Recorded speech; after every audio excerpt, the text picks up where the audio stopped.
Congratulations, you finally made it to 4 p.m. You know what that means. Happy hour. It's time to kick back, relax, and dive into the world of sports with the Young and Norvelle Show. Whether you're catching up on the latest scores, analyzing the big plays, or gearing up for tonight's games, we've got you covered. So grab a cold one, settle in, and let's talk sports. Here they are, Patrick Young and Terry Norvelle. Hi, everybody, and welcome to a Thursday edition. You know it by now. If it's the Young and Norvelle Show, if it's Thursday, well, we are set up, ready to rock and roll for 2 solid hours on the patio right here at Sliders Oyster Bar. Beautiful, beautiful day. They've got the heaters on. Right now, we don't really even need them, but, man, they've got the climate-controlled patio. They can drop the vinyl windows, I guess you call it, vinyl doors, and really control the patio. Climate, no matter how hot or cold, you can't go wrong when you're at Sliders Oyster Bar. Terry Norvelle here, a lot to talk about. We hope to get it mix in a lot of college basketball. Boy, college basketball happens every year. If you don't seek it out, you're missing a lot of really good college basketball. Florida with a big win last night. We'll get into the SEC ACC 2-day challenge, and it was about as bad as you could possibly get for the Atlantic Coast Conference. The SEC, 16 games, absolutely undressed the Atlantic Coast Conference in basketball over 2 nights. We'll talk about that. We hope to catch up with Lee Humphrey. You know Lee, one of the great players in Florida basketball history. And Lee Humphrey, a starting member of the back-to-back Florida Gator basketball national championship teams. Lee was the number 2 guard, deadly outside shooter, and good ball handler. Really a vital member of that Gator basketball team that won back-to-back national championships. Lee is the color basketball color analyst for a radio broadcast, and Lee was on hand and is on hand for just about all of the Gator basketball games, and we're trying to get Lee hooked up here momentarily. Hopefully we'll have Lee and dive into Gator basketball. Last night's Florida win over Virginia. SEC as a whole, how good can this Florida team be? How deep can they go? The schedule, things like that. Some other college basketball we want to get to. Miami, the Hurricane football program, it appears they're going to get locked out of the college football playoff. I want to get into that a little bit as we go. Miami right now is feeling the pain that has FSU trying to get out of the ACC. I mean, if you break it down, Miami with 2 losses, they just don't have the conference schedule resume to compete, even though they're 10-2, because the the Atlantic Coast Conference is so bad that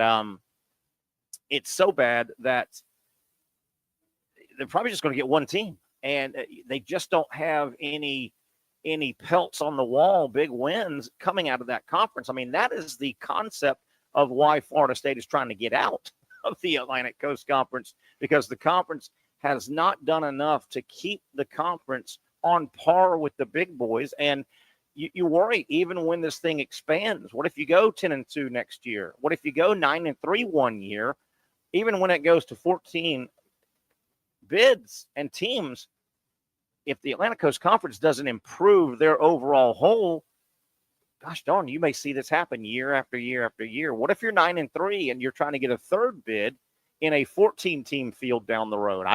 Will it be there? Boy, Miami can really feel why FSU is trying to get the hell out of that conference, and probably some other programs as well. We'll talk about some other teams in terms of their schedule, and there are a couple that are really under my craw a little bit right now. I still am having trouble with Boise State. They have a sexy national player that might win the Heisman Trophy, that will certainly finish 1, 2, or 3 in the Heisman balloting. We all know the running back Genty at Boise State's a great player. Are they a good enough team out of the Mountain West? We'll go over their schedule, and you may be shocked. They've played, 3 Power 4 schools.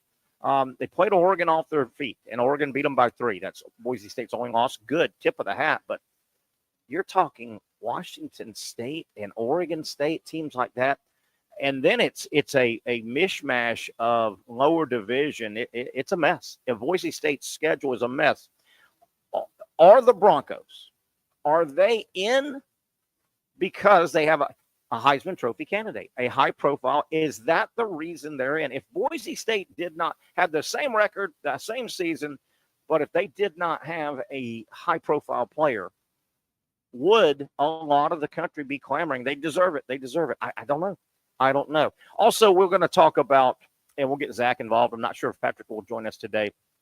A little bit later, we want to talk about today is a very, very, very historic day in the history of college football. And I don't think I'm blowing this out too much. We're going to look back at what happened on this date back in 1992. And it is probably the one game that has allowed college football, and it took a while, but has allowed college football to ascend to a 12-team playoff, soon to be 14-team playoff, a monumental happening back in 1992 that really, really shaped college football for the future. It took a while, and it's taken several machinations of it, but if you're happy where we're at, and I am, I think it can be tweaked and it can be a lot better, that being the college football playoff, but you got to be happy now. We've gone from a mythical champion being named, right? There was no one game you looked at. It was just voting and polls for 70, 80 years, 80, 90, 100 years. That's how college football decided the mythical national championship. We finally got to 2 teams would meet. A selection committee would make it. Then it expanded to 4, and now it is to where we're at 12. The game we're going to talk about, we're going to look back, 1992, probably the most historic football game to get college football where it's at now, and it almost backfired. It almost totally backfired. We'll get into all that and a lot more. We'll do some news, some more college football news. Boy, what a strange happening. UCLA, pretty good rebound season under first-year coach Deshaun Foster. Okay, you know, Chad, Chip Kelly left UCLA after about 5-6 years. Deshaun Foster on the staff got the job. UCLA had a pretty good year. They won 5 or 6 games. Not a great year, but it's a total a pretty big rebuild. Well, Deshaun Foster brought in longtime NFL assistant Eric Bieniemy. You remember that name, Bieniemy? Boy, his name, Bieniemy, was an assistant coach in the NFL for, I bet you, 15 to 20 years. And he was well respected. Eric Bieniemy's name popped up with probably 10 different NFL jobs over the years.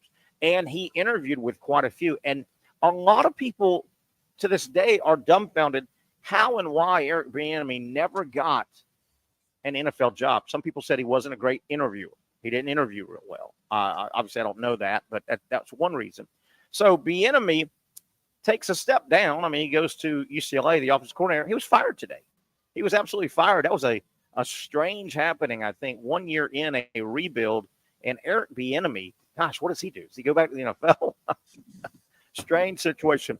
Zach, I'm not sure. Any chance Lee is on with us or no? He's saying he's trying to get on. I'm on. Hey, Lee, how you doing, buddy? I wasn't sure we had you yet. Number one, thanks for your time, my friend. How are you? Doing well. Good to talk to you again, Terry. It's a great time of year now, basketball back.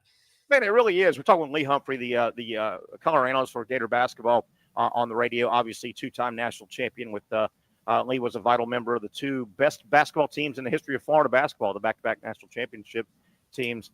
Lee, yeah, we had a lot of fun. It's hard to believe it's been a full year now. All of a sudden, we did this weekly last year. Gator basketball off to an incredible start. What are they, 9-0 now? A nice, slow, methodical beatdown of Virginia last night. Virginia, not too bad. That was I thought, a good little test, and Virginia came out hot, and they were hitting bombs early in that game. Virginia has not got off to the best start with Tony Bennett, stepping down for the season. They had a slow start to the season, but coming into the game last night, they were playing well. They had crushed Holy Cross the night before. And if you look at some of their stats, they're pretty efficient on the offensive end. So it was a good test, but we dominated. There was, a couple different runs in the first half, especially to start the game where Virginia got out hot. But besides those 2 runs that Virginia had, I mean, we dominated the game. You probably, you and Sean probably alluded to it on the radio broadcast. On television, they the TV boys threw up a graphic, and my God, Florida had at one point a 27-0 run in the game. It's like the 4th biggest run in college basketball this season. A couple teams had 28-point runs. But, man, it got crazy. I mean, Condon's hitting threes. They're doing what they want inside, outside. Florida basketball, we're about closing in on, 10 games in. Lee, overview, stepping back, it looks like they've got a lot of pieces. It looks like they're going to go about a good 8 deep. They're going to rotate about 4 big guys, which is a nice number. Backcourt is strong with a potential first-team All-American and Walter Clayton. Aberdeen now is first guy off the bench in the backcourt. Overall, Lee, you see them, you watch them, you're courtside. How good can this team be? I think they've got their better days are ahead of them, but how good can they be? I think they can have a great year, Terry. I mean, if you just look at the rankings, the way we've risen, we're 5th in the net right now. Top 5 team in the net rankings, which is a big factor in NCAA tournament seeding. We haven't 13 points was our closest game on the road at FSU, and FSU is playing pretty well right now. That's our closest game. We're averaging 21-point victories. Granted, we haven't played the toughest schedule. We do have some pretty good games coming up, but still, the guys they've got a great approach to the game. They play extremely hard. They play fast. Yeah. They've carried over the offense from last season, but I think what's different this season is the defensive effort. Right. I mean, we are when we turned Virginia over last night, and they don't turn the ball over. Yeah, they averaged less than 10 turnovers a game. I think they had like 16 turnovers or so. Some of them were shot clock violations, but we defend, and that's why we blew out Wichita State and Wake Forest. That's the biggest difference. Adding in Elijah Martin, transfer from FAU, is a big physical senior guard. He changes that dynamic for us on the defensive end. A lot of people don't realize, I think, that as you mentioned, Elijah Martin comes over from the portal. And a couple of years ago, I mean, this is a guy that has Final Four experience. He was the leading scorer in the game. He played the Final Four game, and he was the leading scorer. And you go bring that guy in. Lee, I know Patrick and I had Coach Golden on during the summer. We were doing a show down. I think Patrick had a book signing. We were at Coach Spurrier's restaurant, and we had Todd on. And early in the conversation, I remember, we thought we were looking ahead and what's your team going to be like? What do you need to do? What do you think they're going to do? And it was no secret. Florida can't keep giving up, beating teams 92-85, and defense was the I think it was the buzzword for Todd Golden, and I agree with you. They're athletic enough, and you think this will carry over there. They'll play better defense this year than they did last year. We'll definitely play better defense than we did last year. I mean, we're an extremely old team now. Our guards are experienced. We start 3 seniors. Denzel is playing great. He's a junior now coming off the bench. And, Alex Condon, who starts, has got a year under his belt. He was a freshman. Thomas Haupt coming off the bench was here last year. Those guys play extremely hard. So their defense is going to be even better than last year. And then we added 2 great defensive pieces in Sam Alexis coming off the bench and Ruben Chinyelu, who's starting. Both guys are extremely physical, probably an upgrade for us on the defensive end, at least in the low post. So I definitely think the pieces are there. We'll see consistently across the year we're playing better defense than last year. The schedule is going to get extremely tough, though. Wow. If listeners are following the SEC is just absolutely loaded in basketball this year. It's going to be an incredible conference season. We're going to get to that schedule in a moment. I don't think the home office did Florida any favors either for people that haven't kind of peeked at the conference schedule when it starts. Let's go back to a couple of things. Talking with Lee Humphrey and Little Gator basketball as Florida/the SEC off to a tremendous start here. What was it, 14-2? The 16 games over 2 days. The SEC had a 14-2 win in the ACC SEC Challenge. Very impressive. You mentioned low post. As good as your 2 teams that won national titles were in the low post, obviously Noah, obviously Horford. There was always one more guy, though. It's nice to have that rotation. There was Adrian Moss. There was Richard You need a little rotation, a little 3-4 guys down low in that 4-5. And man, it looks like those four are kind of interchangeable, those bigs for Florida. We do have, so we had four guys in both years. So Chris Richard, Adrian Moss were the two key guys off the bench. The first championship, the next year, Chris Richard and Maury Spates. So we had four NBA post players. I mean, pretty incredible. This team does have, I guess time will tell to see if their top guys have careers like Joe Kim and Al and Maury Spates as Chris as well, but we are four deep. It's a solid four. There's not really a big drop off when you rotate any of those guys, and they all play extremely hard. They know their roles, really do.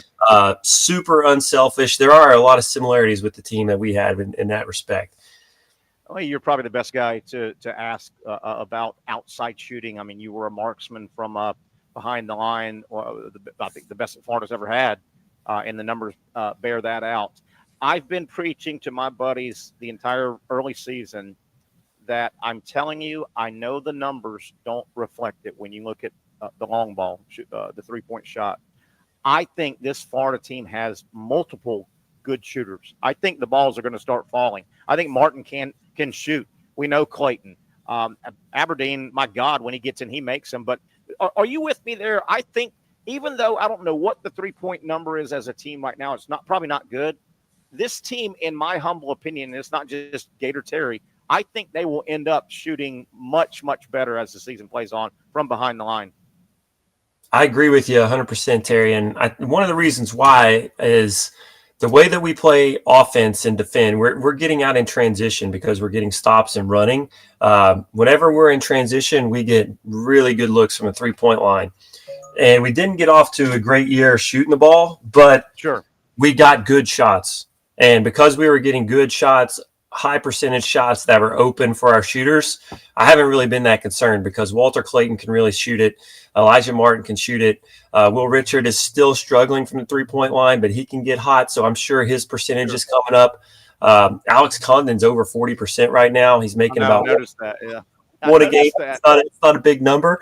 Denzel can shoot, like you mentioned, and I think if you look at the last 3 to 4 games, I don't have the percentages offhand, but we're shooting the ball much better than we did the first half of kind of this early season schedule. So the shooting doesn't really concern me that much. I think that's going to be solid for us throughout the season. We shoot a high volume too, so the percentage is not going to be quite as high because we're taking a lot of threes, but it's still going to be good enough. Tell you, last night watching Condon 5 or 6 times get low post position and go to work. He's pretty to watch. He's got great feet, and then he steps out, hits the three, and like you said, I think he's like 8 of 18 now or something. I mean, if he stretches his game out, and he's got a good-looking shot. I mean, he and Hout, I think, for big guys, have great-looking shots from outside. I want them down low doing work inside, but, man, if they give you 1 or 2 a game, look out. That's right. Thomas hit a couple in the Orlando Thanksgiving tournament. I think he may have had 3 or 4 during those 2 games. Like you said, Alex stepping out. It adds a different dimension when you can have your big stretching the floor too, because we play kind of the older style, traditional 2 bigs, and we always have 2 bigs on the floor. But if one of those guys is stretching the floor too, now we become a little bit more like kind of a 4, the 4 out 1 in type offense that a lot of teams run. So Florida has wins over, at least I can think of 3 ACC teams. They beat, obviously, FSU, Wake Forest, and last night Virginia. The ACC may not be as strong as ever, but I mean that's the Atlantic Coast Conference, for God's sakes. The schedule heats up the non-conference. I guess Arizona State's coming up after a few days. North Carolina is coming up. So the North Carolina win would be a nice win. I know they dropped their game last night to Alabama. Lee, you've probably looked ahead, but I don't know if a lot of people have at the schedule. Obviously, when the calendar year turns, it's conference play. It's SEC ball time to get it on in conference. We have 2 new schools coming in, the SEC, so there's got to be some scheduling adjustments. I get that. Lee, I don't like the schedule that the conference threw out to Florida. If I'm reading everything right, Florida will open up conference play at Kentucky, and they don't play Kentucky a second time. They only go to Lexington, as I see it. That's right. They right. only which is tough. You like to have them back in Gainesville. They only go to Auburn. I don't think they play Auburn twice. They only go to Auburn. They only go to Alabama. They don't play Alabama. And they do have a home and home with Tennessee, who might become the number one team in the nation when the next poll comes out. Lee, am I reading this? I don't think the conference did Florida a whole lot of favors with this thing. No, but the one thing is, I think everyone's conference slate is going to be tough because the conference is so good right now. I mean, we probably have the two. I think we're one of the top teams. But if you take out us from that top equation, we've got two of the top three teams in the conference we're starting out with Kentucky and Tennessee. You got to put Auburn in there, and I think we're in there too. So it's a tough slate. I mean, right now, I think the latest bracketology has 12 SEC teams out of 16 in the NCAA tournament. The net ranking that was updated after yesterday's games has 5 SEC teams in the top 10, 8 in the top 25, and there's not a single SEC team out of the top 100. Yeah. Unbelievable. I saw that same number. Like, they're projecting 12 that get in. And again, Auburn lost at Duke last night, which is no shame. Duke came in last night. They were the home team. They were ranked 9th in the country. But Kansas, got knocked off. Was it last night, I think, by Creighton, unranked Creighton. Tennessee may jump up to number 1. I know it doesn't matter. It's early, but I mean, those top 4 now, not that the conference isn't deep, but those top 4. And then, Lee, 14 wins in 16 games against the ACC the last 2 days. Lee, most of the games were blowouts. I mean, most of the games were blowouts. That's right. Most of them. I don't know. I mean, usually I'm not the historian on these conference challenges, but sure. I feel like if you win the challenge by 2 or 3 games, you've kind of dominated the challenge. Oh, yeah. Well, I remember following this thing since it's been born, and there's pride. You want your favorite school's conference to win. I remember following this thing several times where that late game I think Florida closed it out one year not that long ago where it was tied. And Florida, the final game was going to determine the winner. It was going to push the tie. And, I think it matters. I think it does matter. And, the ACC – they moaned last year because they only got 5 teams in, and most people said, well, you didn't deserve them anymore. And man, they're off to a tough start. I mean, the ACC is off to a real tough start. Lee, I want to go back. What a shame, though, for the program that has been built, the Billy Donovan, the Todd Golden program that has been built. And the last several years, I've gone to a lot of Gator basketball games in Gainesville. Is it the biggest arena? No, but they put on a good show. The Gator basketball fans, it's a loyal group. What a shame they don't get to see Kentucky, Auburn, or Alabama roll into Gainesville this year. What a shame. That's just a shame, I think. I think especially with the team we have this year, you would want at least 1 or 2 of those games at home, and especially Kentucky and Tennessee. I mean, I just remember – from my days, you always had. I kind of wish we could go back to the East and the West, but you always had home and home with Kentucky and Tennessee, and so this may be the first year we haven't had a home and home with Kentucky, and maybe ever, forever. And Lee, a lot of times that second Florida Kentucky game would be the final regular season game, and it meant a lot.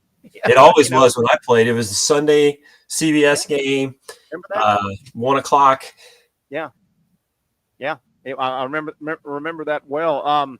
Nationally, real quick, we'll get you out of here. I appreciate your time. Nationally, the back-to-back defending champion UConn team, man, they lost 3 or 4. They got a win the other night, but boy, it's strange to see them on a 3-game skid early. And boy, Dan Hurley hadn't been happy. He has not been happy early in the season.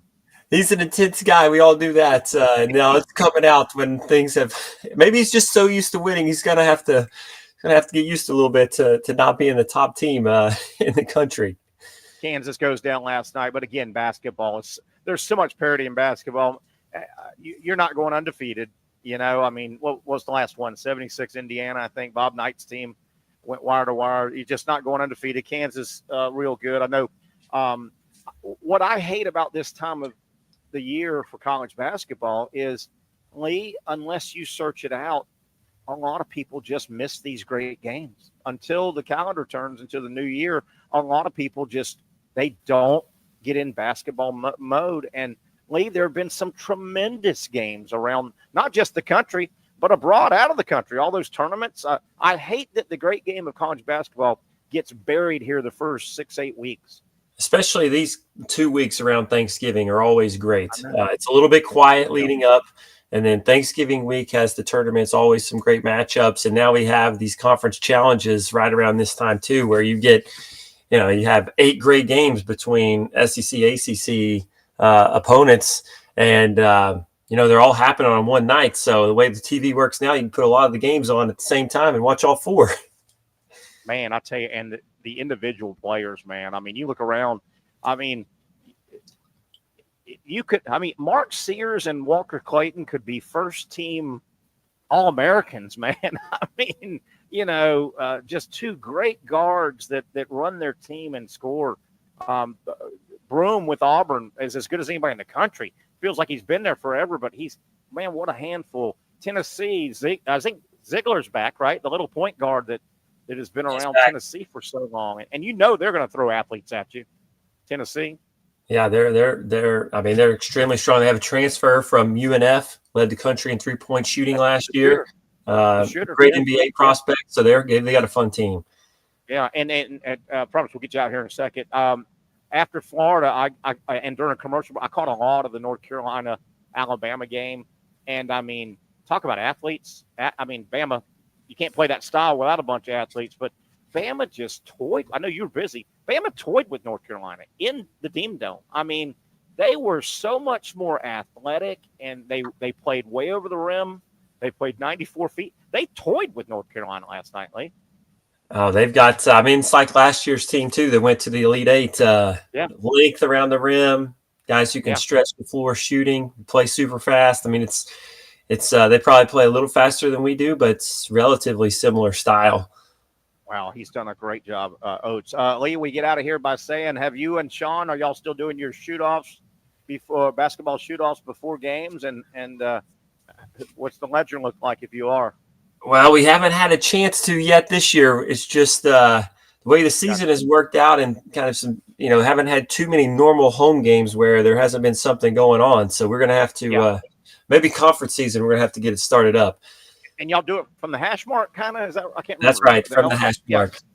From the hash mark, which is, gosh darn, that's a long show. And Sean, your broadcast way, he's got game now. He's got game. He's got the advantage. He did that in the NBA before every game, and they play, 82 games. So he gets a lot of shots in there from there.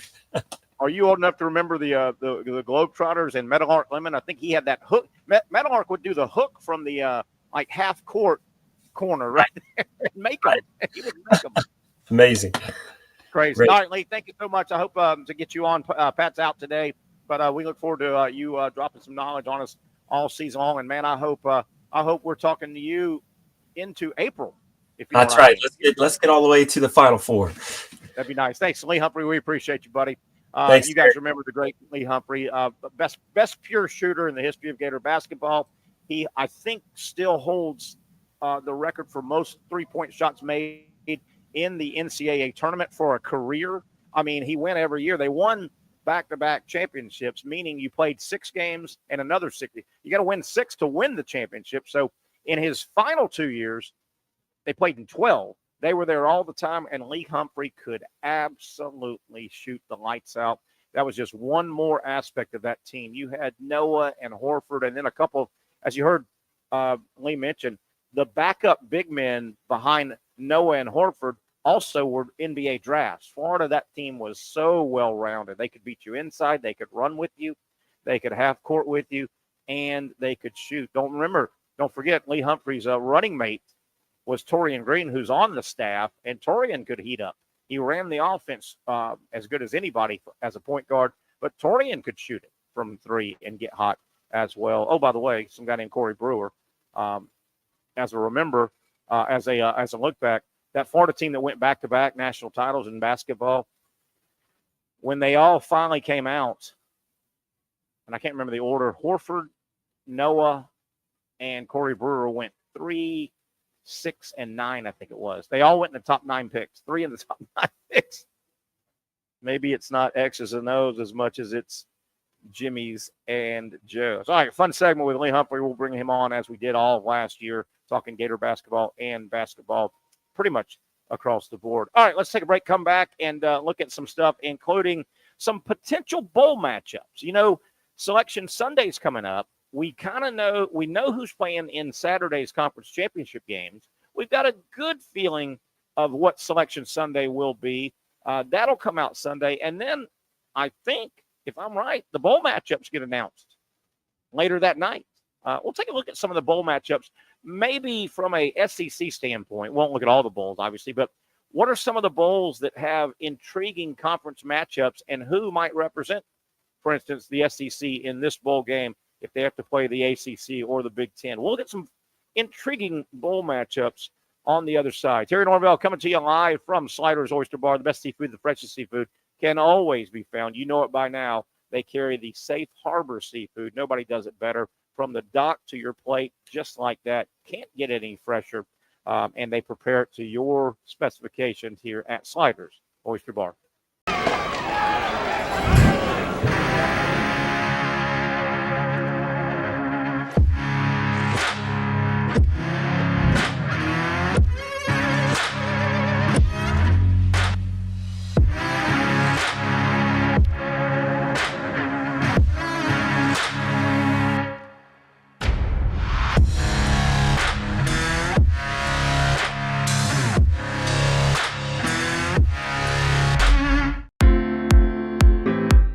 At Southeast Orthopedic Specialists, we know pain and injuries can stop you from doing what you love.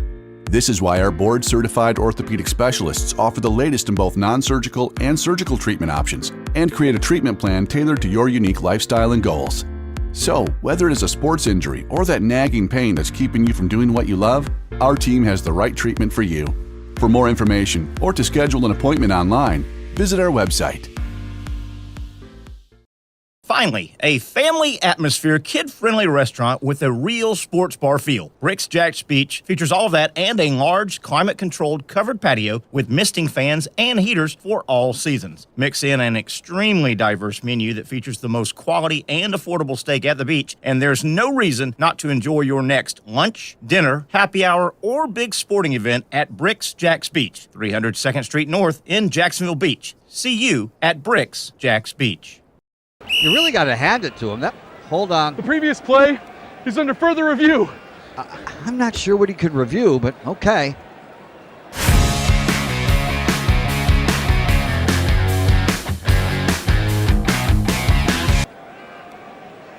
Sure has been a while.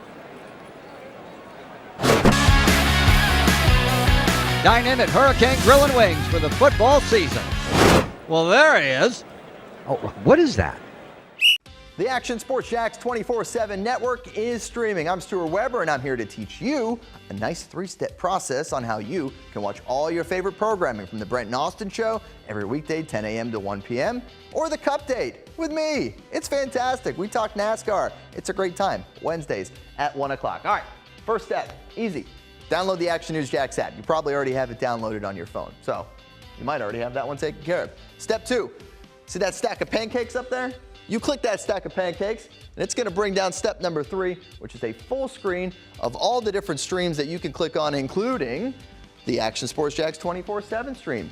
You click that, the video's rocking and rolling on your mobile device. You're watching all the shows you want to, and you're having a good time. You can also do it on your smart TV with the Action News Jax Now app. I do it on my Samsung TV at home. It's a great way to watch it on a nice, large screen for all the content. That's the Action Sports Jax 24/7 network. Hope you can find it.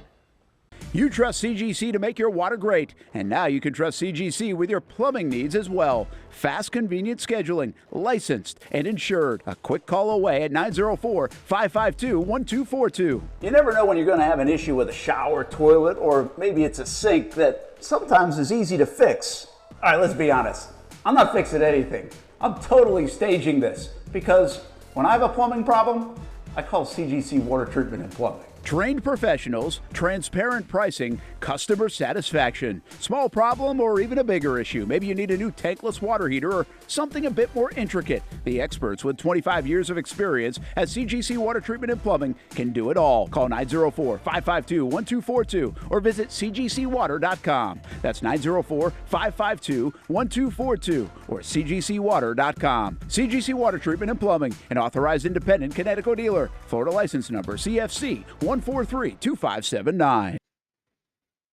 So some other news as we welcome you back to a Thursday edition of the Young and Norvelle Show from the patio at Sliders Oyster Bar down here in Neptune Beach. You know we're here every Thursday by now. We have a great time down here, great hospitality, the best seafood you can find. I guarantee you in our area it will be right here at Sliders. They carry the Safe Harbor seafood from the Safe Harbor seafood docks are right there. I'm telling you, it comes from the ocean to your plate about as quick as possible, unless you're cooking it on the boat, for God's sakes. Come check it out. You probably know about it. The Oyster Bar is famous, obviously. Sliders Oyster Bar. Seafood, fresh catch. They've got some non-seafood for somebody in the party that might not want seafood that day or that night. But what a fun atmosphere and a tremendous menu. Safe Harbor seafood all over the menu at Sliders Oyster Bar. Terry Norvelle here. We'll go until about 6 o'clock. Tomorrow we're live again at Bricks Jacks Beach, as we will be one day away from Selection Sunday. Zach, are you jacked about Selection Sunday? I mean, I think it's just going to be neat.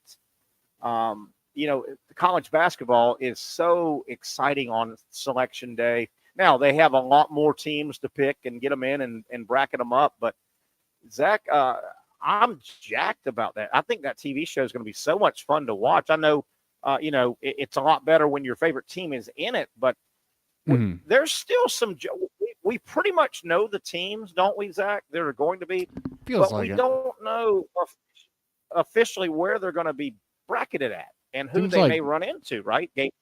Seems like Clemson's about the only one that could really move in with the win. Yeah, they're against SMU. Yeah, they're the swing, right? Yeah. So catch me up. Let's walk through this. If Clemson did pull the upset and knocked off SMU, Clemson automatically gets in as a conference champion, right? So they're in. Right. SMU probably doesn't get in, right? The ACC is just not going to get a second team, are they? Or will they still get in? And what does that do for, say, Alabama? I've heard it both ways. I've heard it that SMU would get in anyway, and I've heard that Alabama would take SMU's spot. So one of those scenarios, I mean, obviously, but I mean, it feels like Alabama would be the beneficiary if there were to be one, Yeah. And, Brent Beard was preaching all season long. He said, man, when push comes to shove, that committee will probably, fair or foul, that committee will probably go with the biggest eyeballs and tradition. And my God, that's Alabama, right? I mean, they're going to win that by battle. and large, yeah. I mean, I'm not saying it's fair, right? I'm not saying it's fair, but you would think that would be Alabama getting that nod. Looking at the ACC, and if they only get one team in, isn't this a carbon copy of the reason FSU wants to get out? Right? FSU's been saying basically, our conference hasn't done their diligence and kept our conference competitive enough. And isn't this the prime reason why FSU is getting out of the conference, right? Yeah, it seems like it, even though, I mean, I was honestly thinking from the other standpoint, if I'm the Gamecocks, I would rather be in the ACC like Clemson is so that I can just hop and skip my way to the championship. Yeah. Well, that would kind of. But again, Florida State's whole basis, and Miami is falling behind FSU going, now we see what FSU's talking about. The problem, Zach, is when, let's say it goes to 14, and you're not going to go 12-0 every year. You can have a good look at South Carolina. You can have a good year and be 9-3. Well, the 9-3 teams are going to be the final 2 or 3 at large, even when they go to 14. Would you agree? They're going to be the last ones to get picked at 9-3. Yeah, you'll be on the bubble teams. On the bubble. And when it comes to the bubble, you basically have to walk them down the model runway and show off what you got. Well, the ACC, if you're FSU, they're worried about all the years down the road when they're not 12-0, but when they're 9-3 and they don't get in because their conference punishes them, which it looks like it's going to do to Miami as well. Yeah, probably. I mean, if FSU's going 2-10 in the ACC, I can only imagine what their record would be in the SEC, though. So I just don't really know. Like, I understand the logic that you're saying here, but I just don't really know if that should be there. I think they just need to focus on them and just working their program to getting better more than jumping ship and going different. I think the ACC is plenty good enough. Part of the reason why the ACC is down and Miami's schedule is so frowned upon is because FSU is down. If FSU themselves were better, the conference as a whole could be better. Yeah, a little bit, yeah. And and Notre Dame only plays 5, and if you're unlucky enough, as Clemson, now you look back, Clemson could have used a game with Notre Dame and a win, right? Had they played Notre Dame and got a win, they didn't play them this year. Probably, but I mean, at the end of the day, they've just kind of hopped and skipped their way to the ACC championship on having really a less than stellar season, and that's why I say, the easier path is definitely the ACC over the SEC. How about the way they backdoored it? How about the way they backdoored into their championship game? Yeah, I heard it described as a potential backdoor berth if they were to get in, which I'm not so sure if I like the vision that paints. But yeah, the backdoor berth is what Clemson could be looking at. Yeah. Hey, we've been talking about some college football news and notes. We talked about Eric Bieniemy at UCLA getting released after 1 year as the offensive coordinator. Zach, you remember Bieniemy? Remember his name popped up for every open NFL job for about 12 years, and he never got it. Went to college. He's fired after 1 year. Isn't that weird? Yeah, that's crazy. I don't know if he just rubs people the wrong way or what. Because the argument was, I know you said the other argument was that he potentially interviewed poorly, which I know that was definitely a narrative that was with him. But another one is that people didn't like to give him a ton of credit for what he did in Kansas City because A, they had Patrick Mahomes, and then B, and Andy Reid basically is the coordinator. They basically ran his system. So, how much credit does the OC really deserve in that scenario? But yeah, I thought that he would be. I thought that he would be successful at the college level. It might be hard as a coordinator. He should have taken the path of trying to be a head coach at a lesser program than trying to be the OC at UCLA. Because I think that his stature would have been good for recruiting. You can just say, I coached Patrick Mahomes. I think that's a good enough thing to say to recruit a quarterback. That wouldn't stink. Yeah, but there's something that's definitely strange. Like he almost has to just have some type of personal issue with people where he works with, or like how he interviews wrong. It almost has to be something there where he rubs people the wrong way or something, because it was just a real quick tie cutting. Yeah. And UCLA, they weren't great, but they weren't terrible under a first-year coach that's trying to, put it back together a little bit. Other college football news and notes. Zach, you and I were talking during the break, and I want to make sure we get to it. Have you heard that there's, and this is making some legitimate outlets, there's talk, number one, that Trevor Etienne, the running back at Georgia now by way of Florida, it looks like he's healthy and will be available, which, Georgia's had a lot of running backs banged up all year. They've had a lot of guys, just got Robinson back with a turf toe. But there's talk he'll be ready and available to play Saturday, and I guess as deep as they go. But there's talk that he may be jumping back into the portal again. Did you hear that? Yeah. I think the rumor started as early as about a week ago or so. People have talked about potential landing spots. This is crazy. His career could potentially be that he played college football at the University of Florida, at the University of Georgia, and Ohio State. I see Ohio State as a landing spot. I see Clemson as a landing spot. So just huge blue blood football programs. Yeah. I saw the same list, and I think you're leaving one out. I saw a list that said if ETN does go back in the portal, a couple, 2 or 3 of his landing spots, as you said, Ohio State, Clemson got the tie with his brother, right? Florida's name was mixed in there again. Did you That'd see be that? strange. I don't really see that happening, but I mean, anything's possible. It's I guess been done before. It's been done before. Ole Miss has a good running back, Henry Parrish, that 3 years ago was a good. I mean, he got a bunch of carries for Lane Kiffin, Ole Miss. Portaled out, went to Miami, played a bunch for Miami, and he just portaled back to Ole Miss this past year and played a bunch, But ETN's name is mentioned. Florida's mentioned. I saw Florida, Clemson, Ohio State. Clemson makes a lot of sense with his brother having gone there. Yeah, Clemson does. Just unique, just really unique in this portal area. But Georgia's getting some of their younger backs healthy, and he may say, "Wait a minute, I may get squeezed out of here." With some hot shots. Zach, how did South Carolina do in the recruiting rankings? Have you had a chance to look at like all the different little ranking guys? No, that's not really something that I've followed too closely. I know that Florida has flipped everyone under the sun, and Coach Billy Napier seems to be doing really well. I know that I didn't see the Gamecocks on that top 10 list like where Florida was, but no, I haven't really paid that much attention to it, honestly. This is just a side story. I'm watching all that great college basketball last night, Zach, and I'm watching, I guess Gator game was still on, and a commercial comes up, and they're running the scroll, and it just catches my eye. They threw a score. It was the Lakers playing the Heat last night, and they threw a score up, and the Heat were, the Heat, the score I saw, you had 4 minutes left in the third quarter, okay? So they had the entire fourth quarter plus 4 minutes. The Heat already had 94 points. The Heat beat the Lakers last night, and LeBron by 41.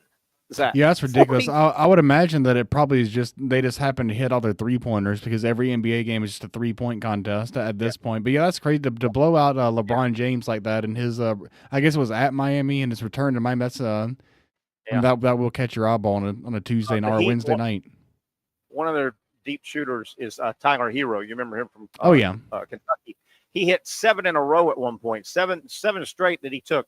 Not every time down court, but he hit 7 straight. There's been an argument between Shaq and Steph Curry. They've been going at it the last couple of years. Shaq thinks, and keep in mind, Shaq, 7'1", huge guy, down low, post player. Yeah. Shaq really doesn't like where the NBA game is at right now.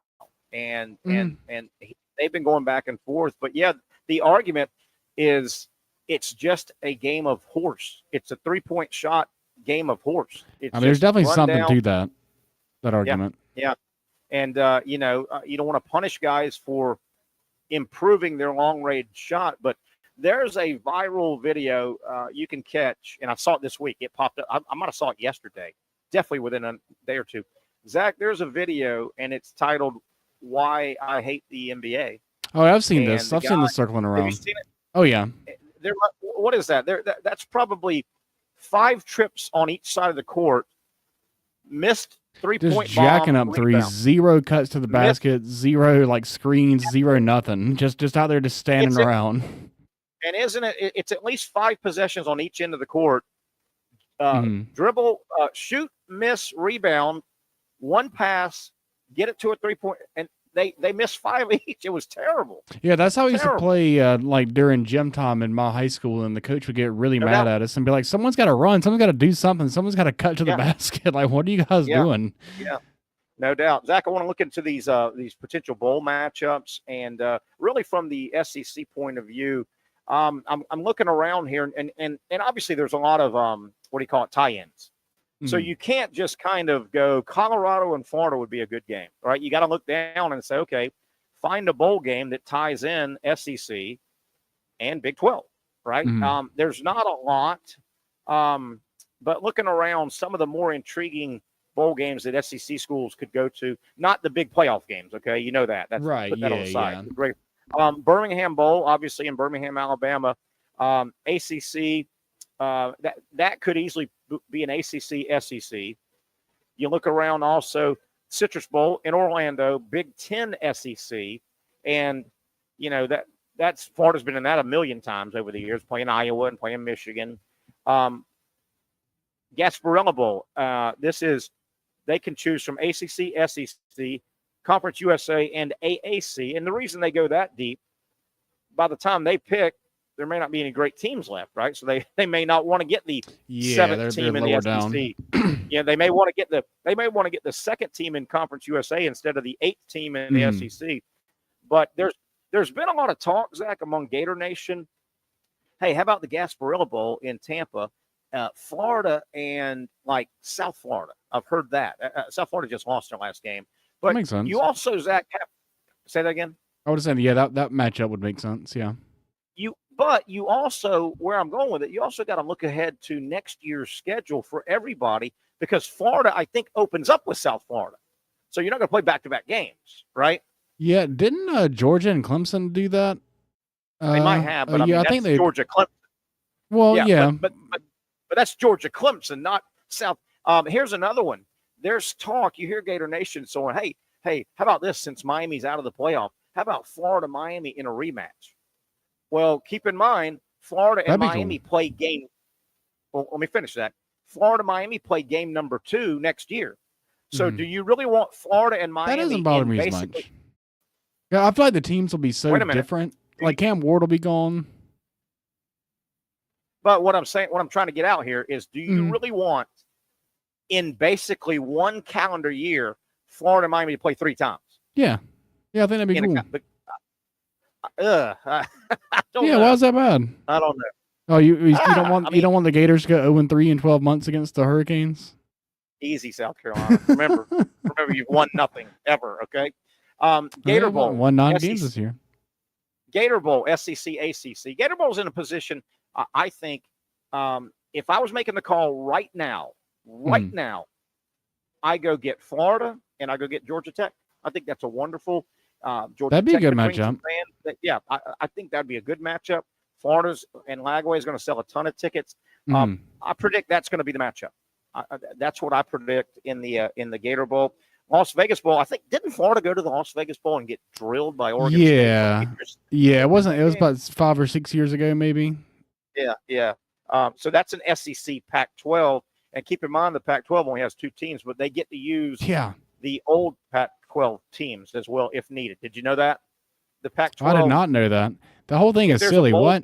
So they can take who left? They can take USC. They can take Oregon. They wouldn't take Oregon, but you know what I mean. Oh, okay. How long is that? Is that just like for a few years? I think that's only for a year or 2. When it's worked out.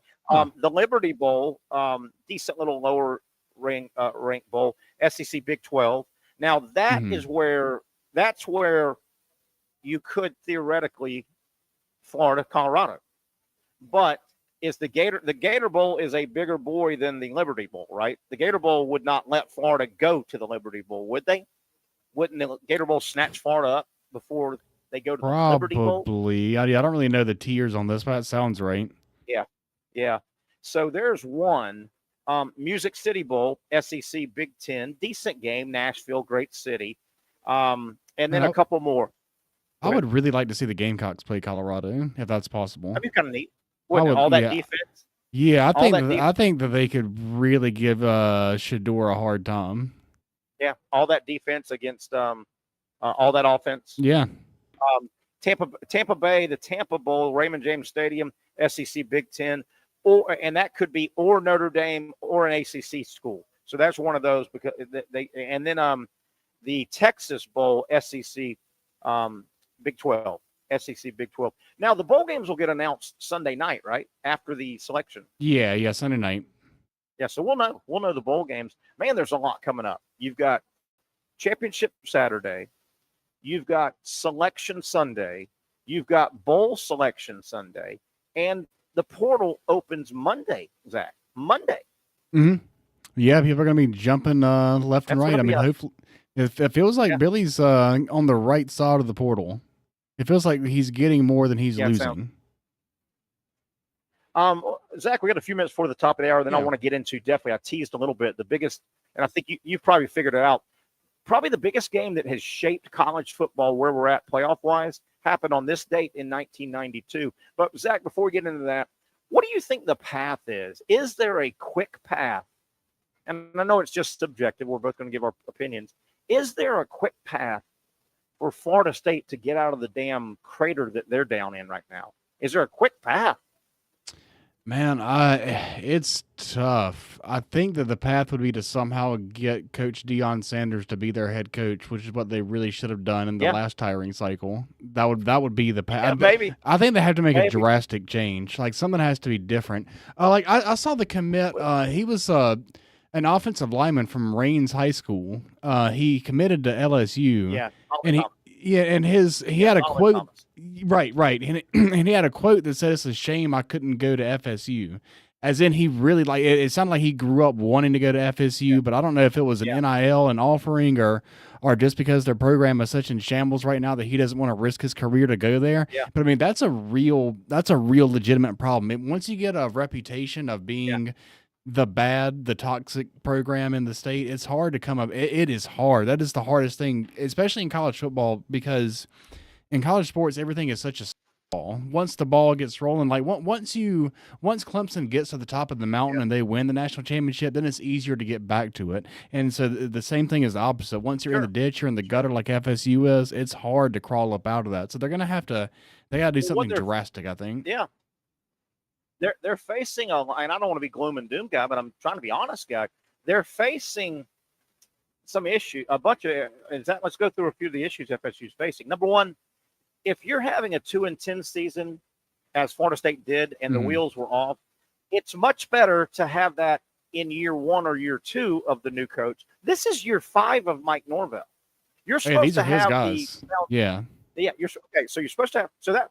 It hurts not being 2-10 in year 1 or 2. Number one, he just blew out his 2 coordinators and wide receiver coach a week or so ago, right? So.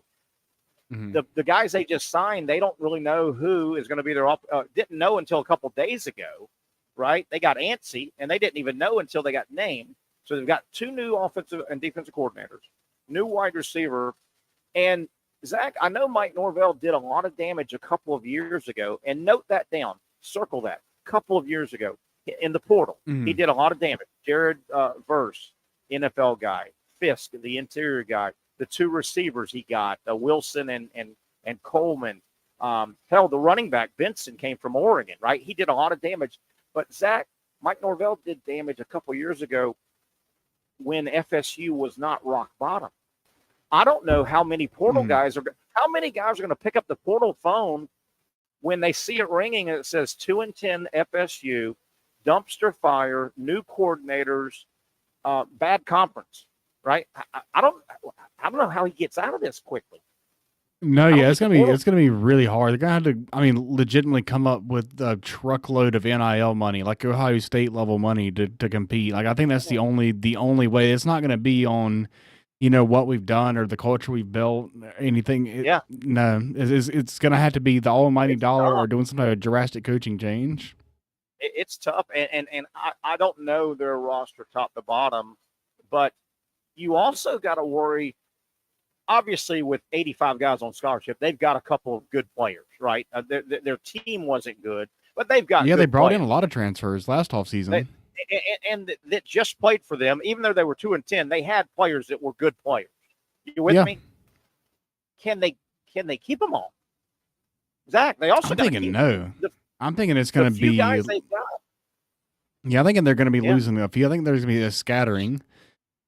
And so you're going to have to bring in a whole, I think that it's just, I don't know, it's going to get really rough. It's going to be hard for them to maintain anything or build on anything. And I feel like the freshman quarterback they played, I feel like he showed some promise. He just had zero offensive line protection, and he's got thrown into the wolves. He's a guy, got to make sure you keep him. You don't need to start over at quarterback. It also doesn't help FSU's cause. The rebound that Florida had didn't help, and the new emergence of Miami doesn't help, right? I mean, Miami, absolutely. the last 6 weeks, Florida got a lot of that didn't help FSU. I'll tell you, it reminds me a little bit, if you could correlate it a little bit to how are the Jaguars going to get out of their crater that they're in? But the NFL has these things that are in place that the Jaguars are are able to take advantage of, like having the first round draft pick, whereas college football doesn't have that. Like college doesn't have the salary cap. It's going to be tough. It really is, because kids are going to want to play with DJ Lagway. And the statement that Scott Strickland put out saying that they're behind Billy Napier, that's going to give them the reassurance that, he's not getting dumped. And that gives them the reassurance that it is a program that they are going to build on. And so, Florida is trending upwards. Miami is already upwards, and I don't see any reason for them to take a step back. So, it's going to be really, really hard for Florida State to jump over those guys. Again, I think one huge thing, and this is going to get used against FSU, I think it's a huge thing that FSU is in the predicament that they're in, and it's not year 1 or 2 of Norvelle, it's year 5. I think that's a big deal. He's had 5 years to get this thing. Yeah, it feels like that should be the tipping point. Like you've got a full class. Like you've seen them from freshmen to seniors and then some. And it's all your guys, and the results are what they are. You're out there, you're getting out physicaled by Georgia Tech, and you're just getting out finessed by everyone else. It's just they didn't even score 20 points until like last week of the season. Yeah, that's ridiculous. Yeah, over 21 or whatever that is. And I know we got a long way to go. There's going to be a lot of roster change, but I don't think they play a warm-up game. FSU's first game next year, I'm almost sure, is at home against Alabama. Alabama rolls Yikes. in. Yeah, that's no good. And it's not like they didn't exactly come out to a hot start in their opener against Georgia Tech across the pond. So it's not like they have a reputation of starting good. Yeah, and I don't know. I guess this is bash FSU, but right now, man, it looks rough. And Zach, I don't know how much this factors in, but don't forget that negative story is going to rear its head at some point. FSU's still in a lawsuit with their conference. Where are they going to land? Where's their home going to be? Are they just going to have to tuck? Are they going to have to tuck tail and stay in the ACC? And they've already told the world. It feels to me like that's their best option.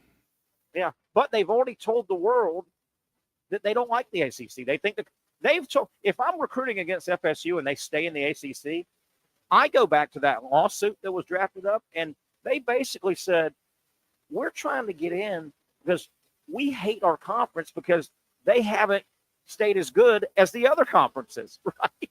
That's the genesis of their anger. That while the SEC improved and the Big Ten improved, and you can argue that the Big 12 has improved, our conference has done nothing, and it's going to cause us to get squeezed out when it comes to beauty contests. And college football is still about beauty contests, right? Still about beauty contests. Oh, yeah. That's how Boise State's getting a bye week. Yeah. Potentially. Very interesting. All right, let's take a break, come back, kick off hour number 2. And I want to get into it. There was a very, very incredibly important football game and result. I've got to throw that in. A huge football game and result that happened on this date in 1992 that really has catapulted college football to where it's at now, where we do finally have a multiple team playoff, a double-digit team playoff. We'll talk about that. You may or may not remember it, and I don't think I'm making this bigger than it is. This was a monumental, risky decision that roundabout way it turned out perfect for college football. That kicks off hour number 2 on a Thursday. The Young and Norvelle Show coming to you live from Slider's Oyster Bar. Finally, a family atmosphere, kid-friendly restaurant with a real sports bar feel. Rick's Jack's Beach features all of that and a large, climate-controlled covered patio with misting fans and heaters for all seasons. Mix in an extremely diverse menu that features the most quality and affordable steak at the beach, and there's no reason not to enjoy your next lunch, dinner, happy hour, or big sporting event at Rick's Jack's Beach, 300 2nd Street North in Jacksonville Beach. See you at Rick's Jack's Beach.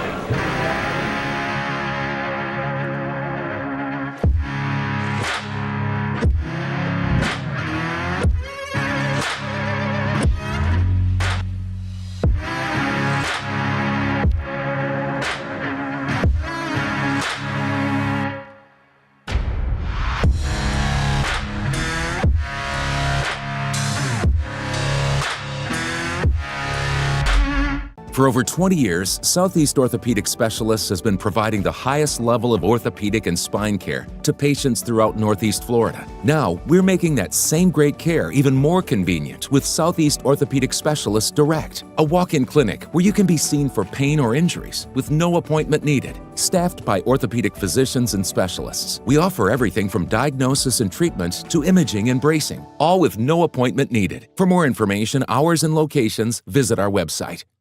You really got to hand it to him. Hold on. The previous play is under further review. I'm not sure what he could review, but okay.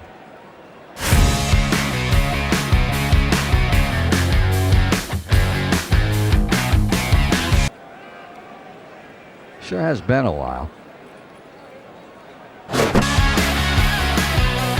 Dine in at Hurricane Grill and Wings for the football season.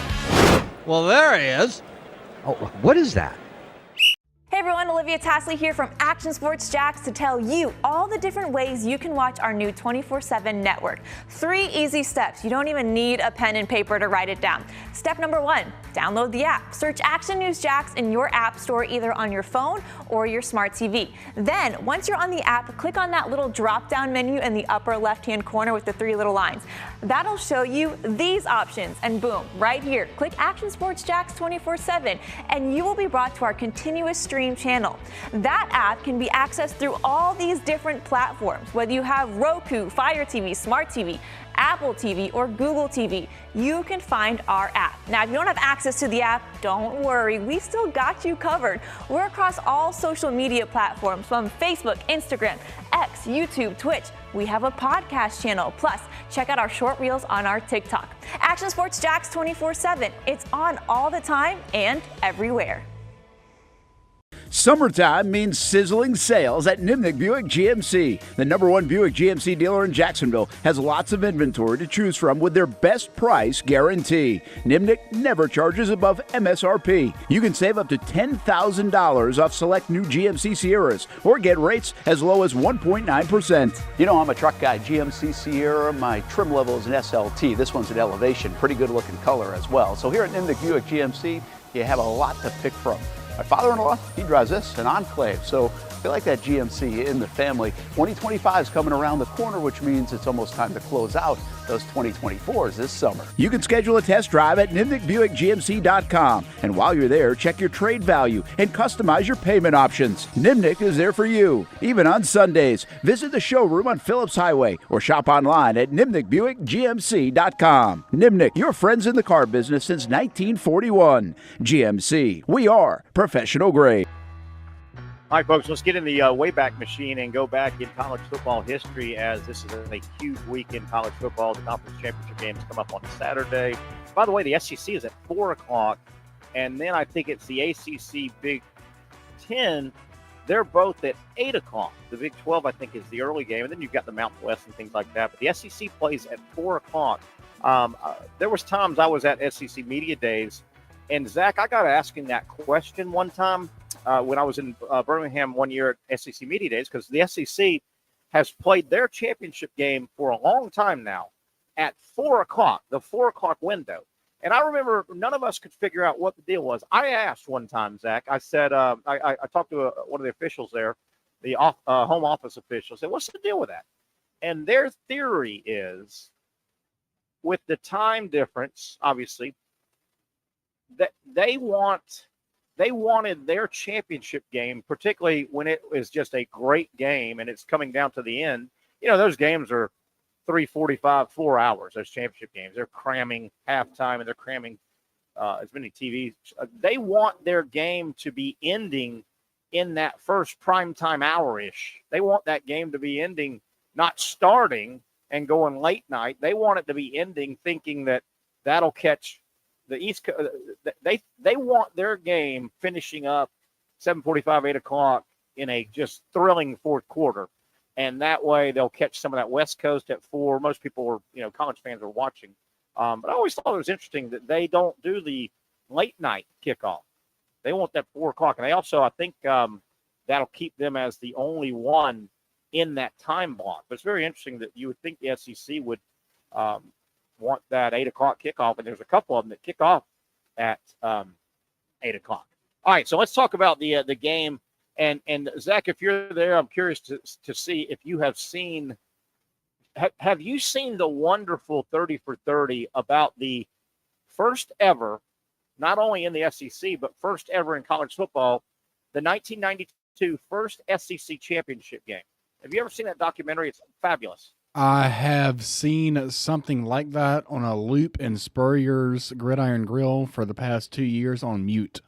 But I haven't actually heard it, but I've seen them talk about it with the closed cap. But I've seen it a lot, though. I'm very familiar with the story, though. Yeah. Well, a backstory and why the game happened. And yeah. I don't know if you realize the concept of the game nearly backfired and might have killed college football from advancing to a playoff. Here's what the deal was. Up until that time, there weren't conference championship games. You played your regular season, and you could have guys that tied or shared or won outright. So at the time, Roy Kramer, one of the more powerful, obviously, SEC commissioner at the time, he had an idea. And he noticed in the bylaws, the NCAA football bylaws, that it said if you have a conference with 12 or more teams, you have the right to split up in divisions if you so choose, and you can have an extra championship game. Nobody really knew that, So he finds that out, and he, along with many people, weren't real happy with the way college football just voted on championship games. He thought it was time to have another and crown a champion. So the SEC expanded, right? They brought in South Carolina. Remember, they expanded. Yeah. Who came in with South Carolina? Not Missouri. Arkansas. Missouri was later. Arkansas sounds right. South Carolina. So at the time, the SEC only had 10 teams, and the bylaws said you needed 12. And Kramer found this deep in the bylaws of college football. So they were probably going to expand anyway, but he goes and brings in South Carolina and Arkansas. That gets them to 12, and they split to an East and West. Nobody had ever done it before.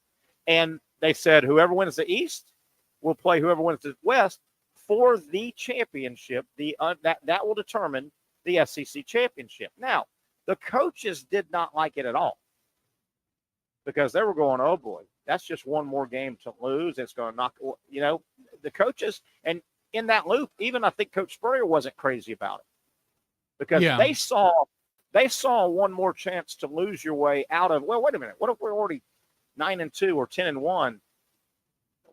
Let's just go take our chances with the vote and maybe go to the biggest bowl.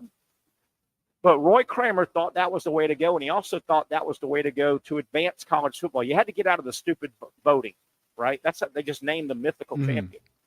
So that year, Alabama was real good. They had Gene Stallings, and he had taken over because Alabama in the 80s couldn't find the right coach. They floundered around, so they get Gene Stallings. And by this time, this is about his third year at Alabama, and they were good. They were undefeated. They had two great defensive ends. They had a good, solid offense, great defense. Alabama 12-0, number one team in the nation. They rolled into Birmingham, where the first game was played, not Atlanta. It was in Birmingham, right? Where the headquarters of the SEC is at. Alabama rolls in. Well, 92 was Coach Spurrier's third year, and Florida took a step back, and everybody knew it. When Spurrier got there in 90, they had a talented team. He took over a really nice roster, right? He had good players, and Florida was like 9-2 year one in 90. 91, they were like 10-1, went to the Sugar Bowl. But everybody knew they were going to take a step back. They were good, but they lost all their better players. Florida has like an 8-3 season, but they win the East. You with me? So Florida's not a national power trying to get in the mix for the national title. They're good, not great. Shane Matthews in his third year, quarterback, and they had Eric Red as a running back, but they lost 3 games. But they won the East, and that's what scared everybody. Everybody that was going into the championship game, it was undefeated number 1 Alabama against 8-3, probably 15th ranked Florida. If Alabama won, they were going to go, it's pretty obvious, they were going to go play in the Sugar Bowl, I think, against Miami. If both Alabama and Miami won, they were going to hold 1 and 2. They're going to go play for the national title. So Alabama really didn't need the game. They were 12-0, ranked 1 in the nation. Stay with me, right? But they had to go beat Florida, who was 8-3. If Florida won, they weren't going to play for the national title. They were going to a nicer bowl game. So that was the consternation. Coaches, not just the Alabama coaches, but coaches across sports said, see, we just invited a chance to knock a big season out, right? That was their theory. And damn, if the game gets started, Alabama jumps up 14-0. Coach Spurrier might have done one of his greatest coaching jobs. He put in a neat little game plan. And damn, if Florida doesn't make a comeback, and Zach, they're leading the game. They end up taking the lead and tied. Florida nearly won the game. Alabama won on an interception miracle at the end. Had Florida won the game, that might have been the one and only conference championship game in the history of college football. They said, to hell with that, man. All this thing does is knock you out. You see where I'm going, Zach? Yeah, there was a lot of, and Patrick has joined us, as we can see. And there's a lot of concern that the SEC would cannibalize herself with that. Exactly. That was also, that was the very first college football game that, on the record, had a built-in overtime. You had to go to overtime. College football used to not have overtime. You had a bunch of ties. But they had that. Had they been tied, and it was 21-all late in the game, they would have had to go to overtime because they had to have a champion. They had to have a winner. Right. Anyway, that was this date in history in 1992. Patrick Young, you look very dapper today. Dapper. What are we doing here? You look great. You know what day it is. It's Thursday. E. Oh, you're going to call the Dolphin game tonight in basketball. Talk about it. Who are they playing? What do we got? They have Florida Tech, the Florida Tech Panthers. So, I like it. So do you know Division II? Do you know everything about the Florida Tech Panthers that you need to know as the TV analyst tonight? Do you know everything? Yes, I do. Everything that I need to know about them. You said no, they're not very good. They're Division II. How about the Dolphins? I know they got a nice win over Virginia Tech, right? Yeah, they're coming off a tough, really bad performance against Georgia, though. So I know. What happened, this should be a get right game for them. Man, Georgia walked the dog on them, didn't they? I stunned. Walked the dog. Like, yeah, beat them by 40. Hey, Pat, yeah, they beat them by 40. You probably didn't get to hear, but I want to talk obviously about college basketball with Patrick Young, our co-host here on the show. Pat, we had Lee Humphrey on. Lee was wonderful, like we did all last year. Obviously, he called the game last night. We'll get into the SEC ACC challenge, but Florida started a little slow, but man, what a methodical just beat down of Virginia last night. Good win for the Gators. Yeah, and it's good to see Virginia did have some fight, and they made a lot of tough shots early in that game. Yeah. That's what, and then Florida, their defense, Virginia's actually, they look to be a pretty decent defensive team. But I just think they don't have enough talent. Virginia doesn't have enough talent, and they had no answer for Walter Clayton. Man, is that guy not? He's like unconscious. Yeah, I mean, gosh. Like he shoots it so well from three, and he's at such a good pace. And my only concern, you just don't know what you're getting out of Ruben Chinyelu every game. The big guy. If they had Micah Handlogden, I would consider this team a top 5 team. What in your opinion, the big man Ruben, do they need more points out of him, more presence out of him, more defense out of him? What do you think? Points would help. I think points wise, like I'm gonna say 6 to 8 points a game. That's it. I'm not even asking for, they just don't throw the ball into him in the post. Like when he gets positioned, part of it's his fault in terms of like not being skilled enough yet. He's very raw. But he had a great game. I can't remember if it was the Disney tournament. I can't remember if it was Wake Forest or the game against Wichita. But he had a great game, and I'm like, he doesn't even have to do all that. That is great, but we just need great rebounding. Him being able to finish and to be an option. Like the guy, you shouldn't throw the ball into the big guy and be like, "Oh man, get it back," or I just know he's gonna miss.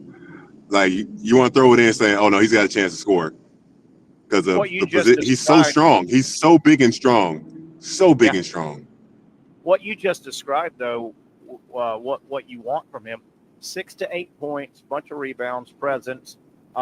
That's what Handlogden gave you, right? Handlogden gave you 8 to 10 points. He gave you 9, 10, 11, 12 rebounds. He gave you 3 blocked shots, too. Don't forget, he blocked shots back there, too. Yeah, I mean, he wasn't the best. I think he's definitely he wasn't as good as like Colin. Colin is probably the best. Castleton, the best shot blocker Florida's had in a while. But hey, Micah's better. He's a better shot blocker than Ruben Chinyelu is. Man, yeah, just really wish we had him out there. He would be. I just don't know what's this Florida team going to look like next year when he comes back. You're not going to have Walter and Will but man, I've loved. I had a chance to talk to one of the assistants, and he's just like, man, Will and Elijah, all they want to do is win. That's it. Nice. These guys, if they're not worried about accolade, they just want to win. So that's a great place for just giving Walter the reins of like, this is your team, bro. Like we just want to help you win. And we're gonna whatever that takes. Like Will Richard didn't score. He didn't have a good game yesterday, but they won. He's like, that's all I care about. I know watching this first 9 games, 10 games. If I had to put one word on Florida's basketball team, and I mean this almost the entire roster, that group of 8 or so that play now, he's narrowing it down to about 8 now. He's got the 4 bigs. They get a couple guys off the bench big. They get Aberdeen. If I had to put one word on this team, top to bottom roster, they're fearless. I mean, they don't look at the scoreboard. And I like it. They're fearless, and they've got some scorer mentality, man. They really do. They're fearless. Yeah. Gosh, I don't think Coach White. He had a guy. Trey Mann became that guy his second year, but in terms of a guy like Walter, I don't think Coach Mike White ever had a guy like Walter outside of Trey Mann. I agree. They've got multiple guys that have, and Pat, you played so long. Some guys can put the ball in the basket, and some guys are scorers. I mean, they've got that scorer mentality. Yes. Martin's got that. That's what I'm going to see. That's what I'm going to see from Robert McCray. Robert McCray here at JU. He's the preseason. He's only a junior, but he's preseason ASUN Player of the Year. And this dude can flat out just score the ball. Yeah. It doesn't matter how. He just straight up just is a pure scorer. He put the ball in the basket against Florida last year. Yeah. Florida beat him bad, but he put the ball in the basket. I asked Lee Humphrey this. He agreed with me. I think you and I have kicked it around with regard to the Gator basketball team. I know the percentage as a team shooting the three-point shot is low. I still think this team's got good shooters. I think that's another thing I think is going to make Florida real scary. Yeah. I think the ball's going to start going in for the Gators. I don't think they care about the numbers games in terms of percentage. They care.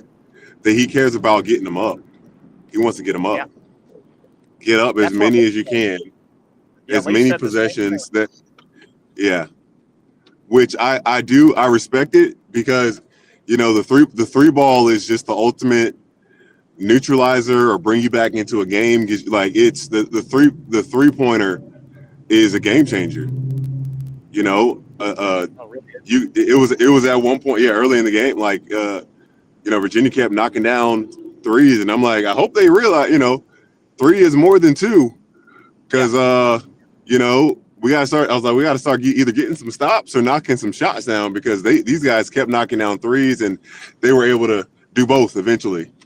It was nice, the new coach for Virginia to let that team play like that, because a lot of times Virginia would just plod down the court in the old days, and just kind of. Well, he still has that imprint. Like, they had many possessions where the clock went all the way down to 28 seconds before they took a shot.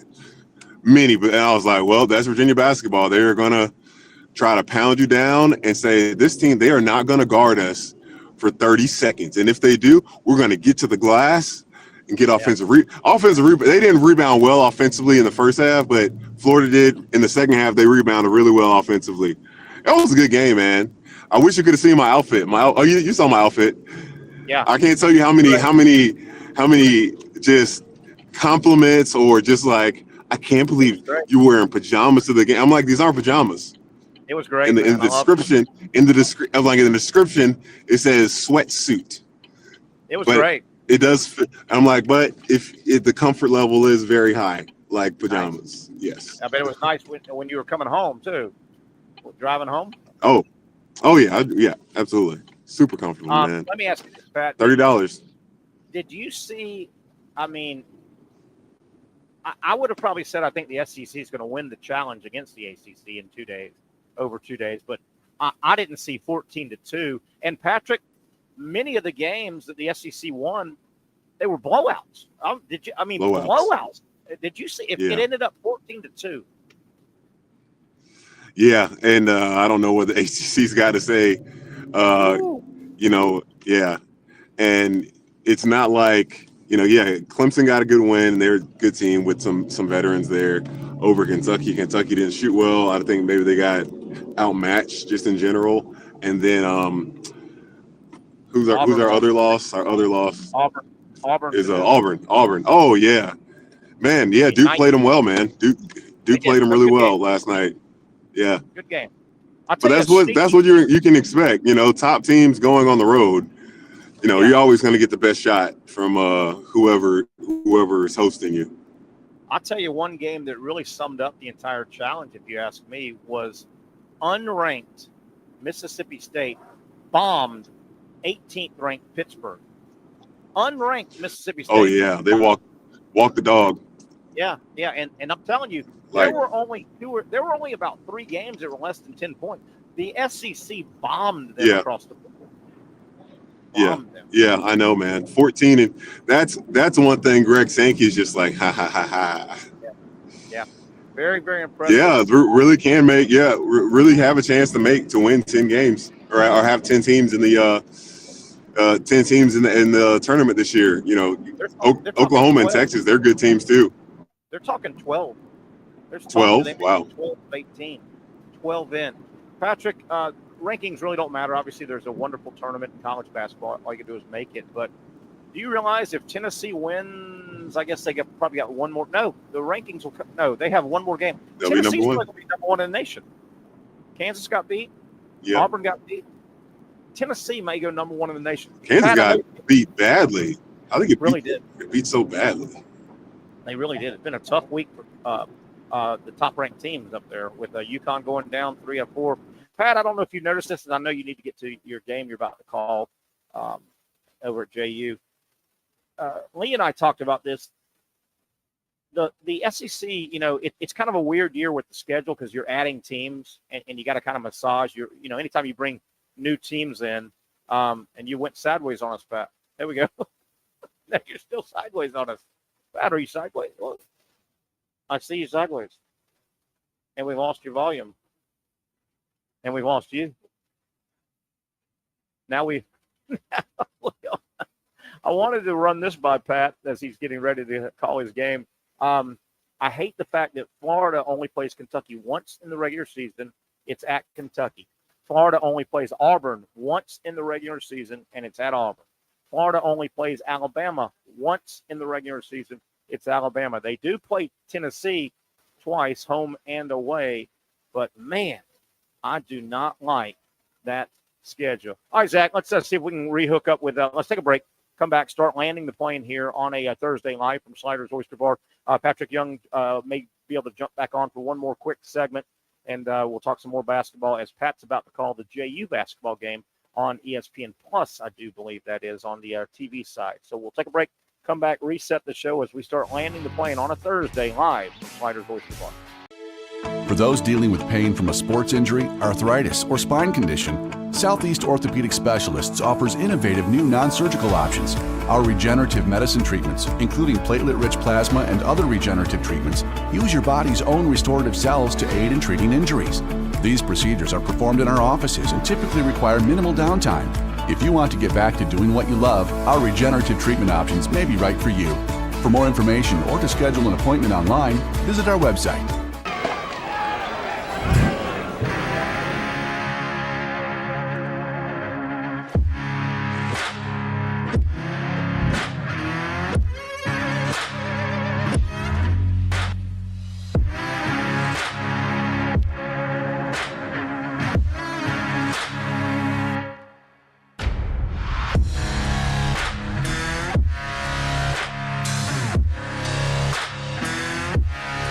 Finally, a family atmosphere, kid-friendly restaurant with a real sports bar feel. Rick's Jack's Beach features all of that and a large, climate-controlled covered patio with misting fans and heaters for all seasons. Mix in an extremely diverse menu that features the most quality and affordable steak at the beach, and there's no reason not to enjoy your next lunch, dinner, happy hour, or big sporting event at Rick's Jack's Beach, 300 2nd Street North in Jacksonville Beach. See you at Rick's Jack's Beach. Since 1936, Procter Ace has been proudly helping Jax with all your home and garden projects. Whether you need tools, paint, plumbing supplies, or expert advice, we've got what you need to get the job done right. Looking to brighten your yard? Visit our garden center for plants, tools, and everything to make your outdoor space flourish. You're not just shopping here, you're part of our community. So come in today and let us help you tackle your next project with a smile. After all, Ace is the place with the helpful hardware, folks. When I say it means something to me, gentlemen, it means something to me. High school football is back and it's bigger than ever. Welcome to the Friday Night Zone Blitz. It is bigger than a game. Watch the biggest games each week live as the action unfolds with instant reaction and analysis from our Hall of Famer, Kevin Sullivan. It starts with live look-ins at the top matchups, including our Jaguars Prep Whataburger Game of the Week, and that is just the beginning of 4 straight hours of coverage. From 8 to 10:30, the Friday Night Zone Blitz is streaming on our Action News Jax app and online. At 10:30, the Friday Night Blitz you know and love. A half hour of highlights from around the area. 11 o'clock, we shine the spotlight on the bands that pump up the crowd. 11:15, it's time to blitz through the highlights online and on air. Then 11:35, back to the stream to break down the night's results with a reaction from local coaches. 4 straight hours of high school football on the Friday Night Zone Blitz. Only on Action Sports Jax 24/7.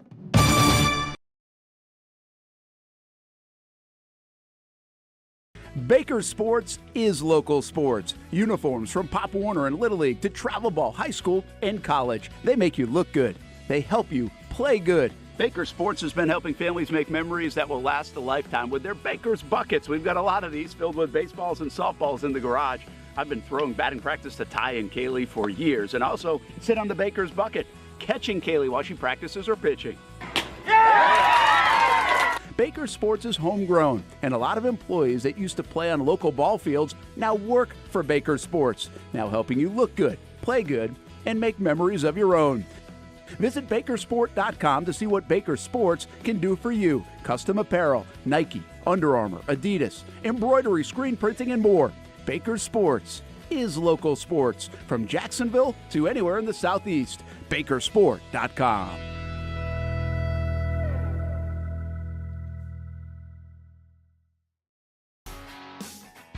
All right, a lot going on here coming up over the weekend around mainly college football. Certainly we have the NFL winding down, final 4-ish weeks or so in the NFL regular season. But boy, college football takes center stage. Conference championship games Saturday, pretty much wall-to-wall, starting around noon. And, you know, obviously the Big Four, Mountain West will get some viewing with UNLV taking on Boise State. As we welcome you back, Thursday edition. Terry Norvelle sitting here live as Sliders is starting to fill up. A good temperature right now. Just feels pretty good. It's not really cold as it's been the last few evenings. So if you're in the area looking for some seafood, get on down to Neptune Beach and visit Sliders Oyster Bar. And then we talked about Selection Sunday. First time we'll really have a basketball-like feel for the first time with 12 teams in the playoff and trying to figure out where they're actually going to officially be bracketed. I mean, if you've read enough stuff the last week or so, you've seen Notre Dame, Bama, Notre Dame, somebody else. You've seen Tennessee playing Georgia, Georgia playing somebody else. So there is speculation, but we'll see where it plays out officially with the college football playoff being set on Sunday.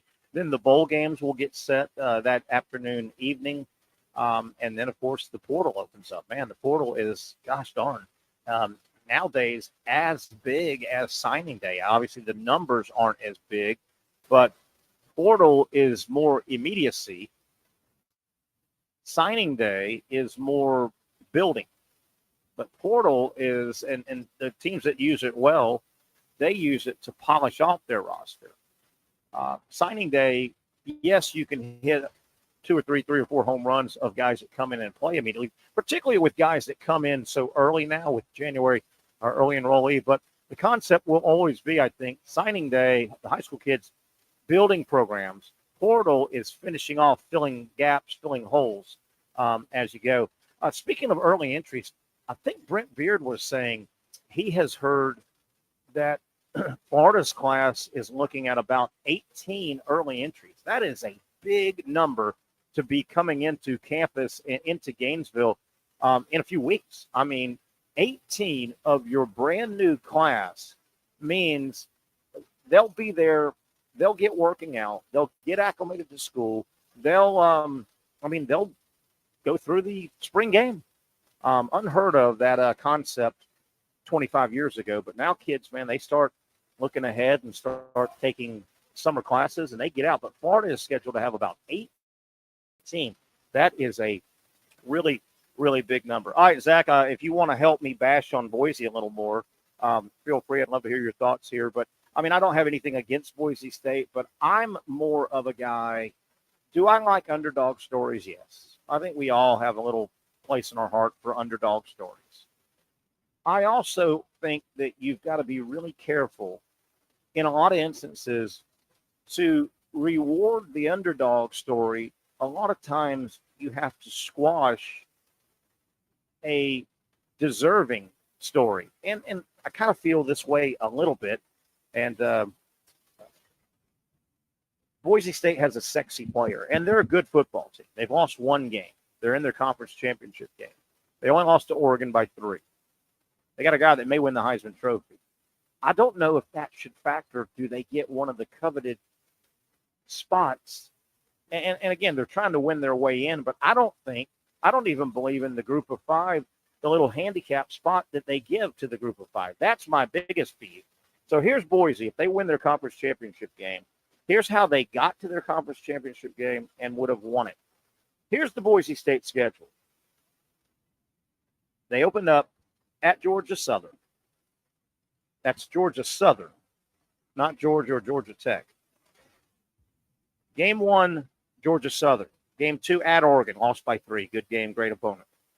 Portland State, Washington State, Utah State, Hawaii, UNLV, who they'll play again Saturday in a rematch, San Diego State, Nevada, San Jose State, Wyoming, and Oregon State.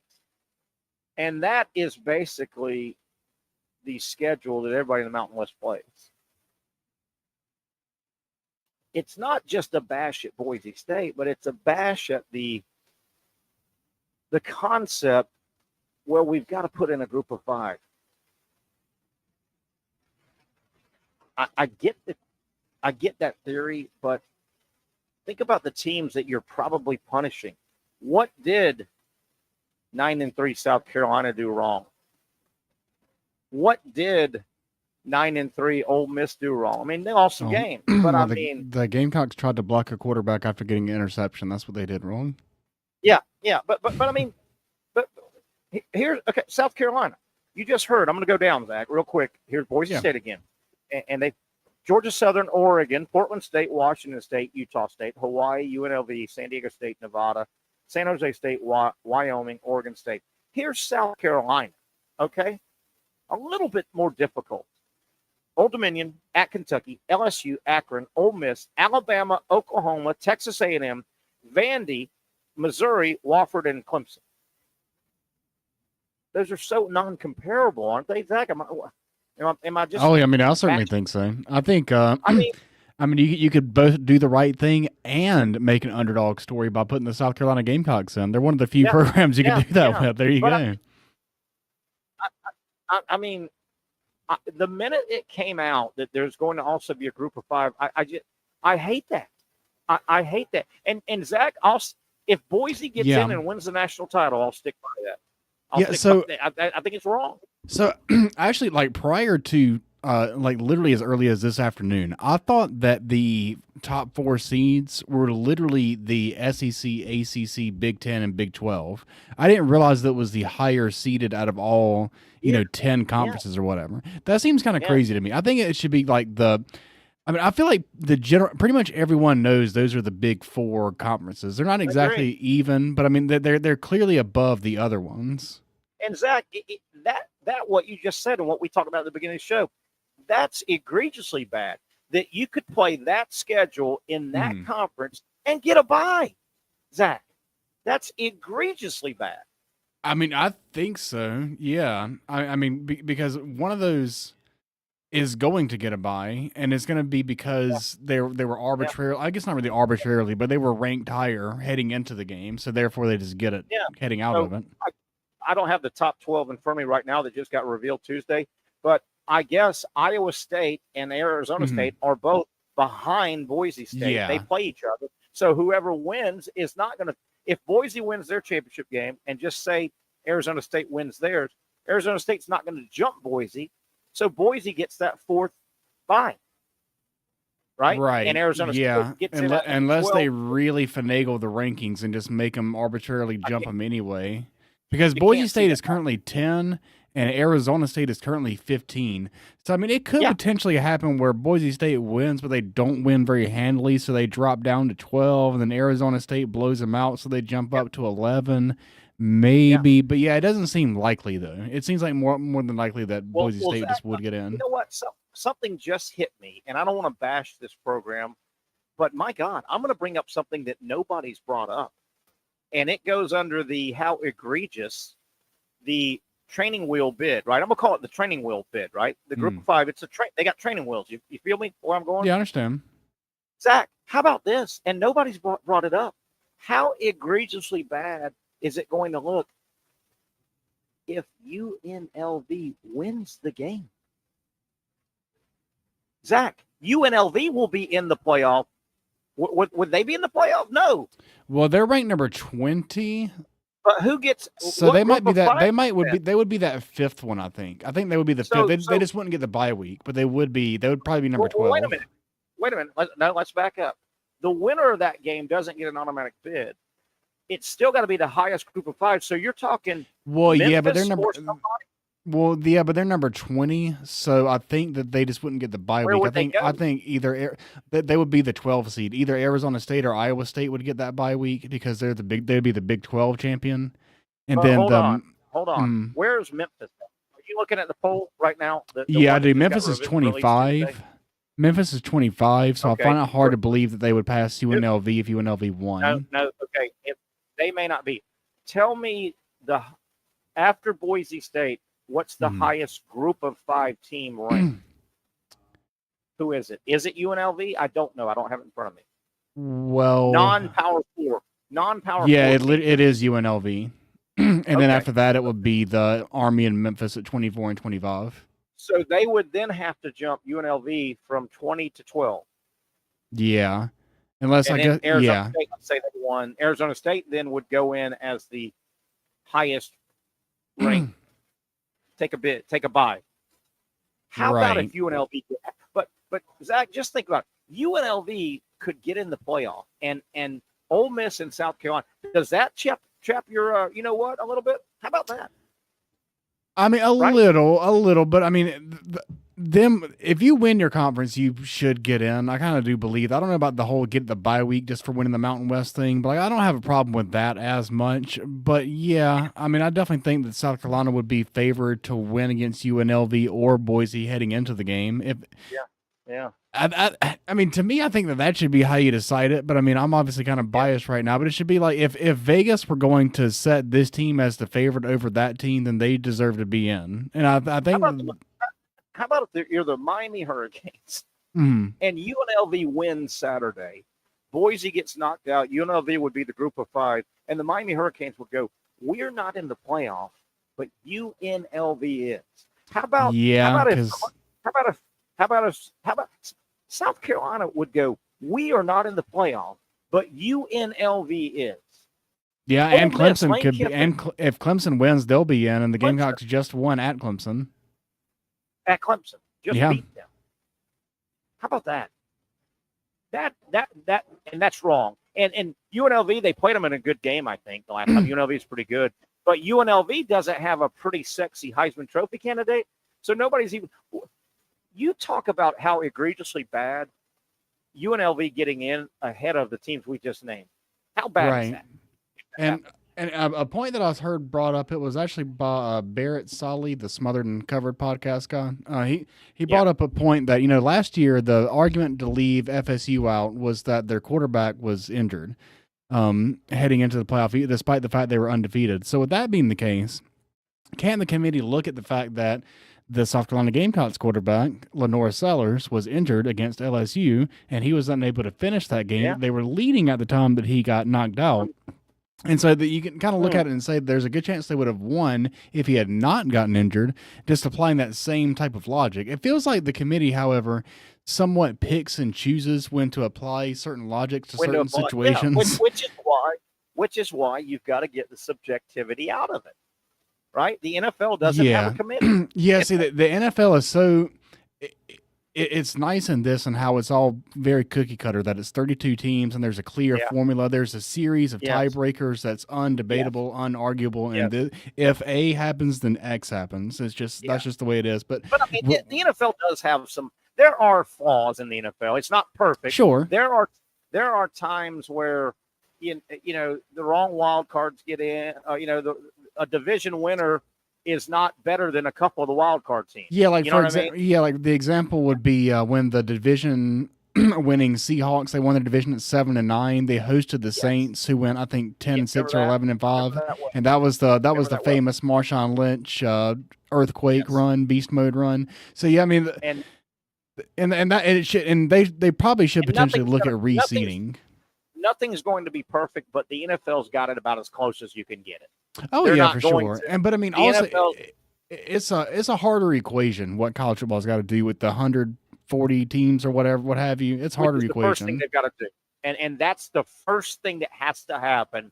You got to lop off about 60 or 70 of them. You got to get it to a manageable. It feels like we're heading towards like 4 giant conferences that have about 16 teams, or maybe 2 giant ones that are broken into 4 division, just like the NFL. Maybe 40, your big 48 or something like that. Yeah, I like the idea of combining the ACC and SEC, and then also combining the Big 10 and Big 12. Big 12, yeah. Yeah. I kind of like that idea. That's the first thing that's got to happen.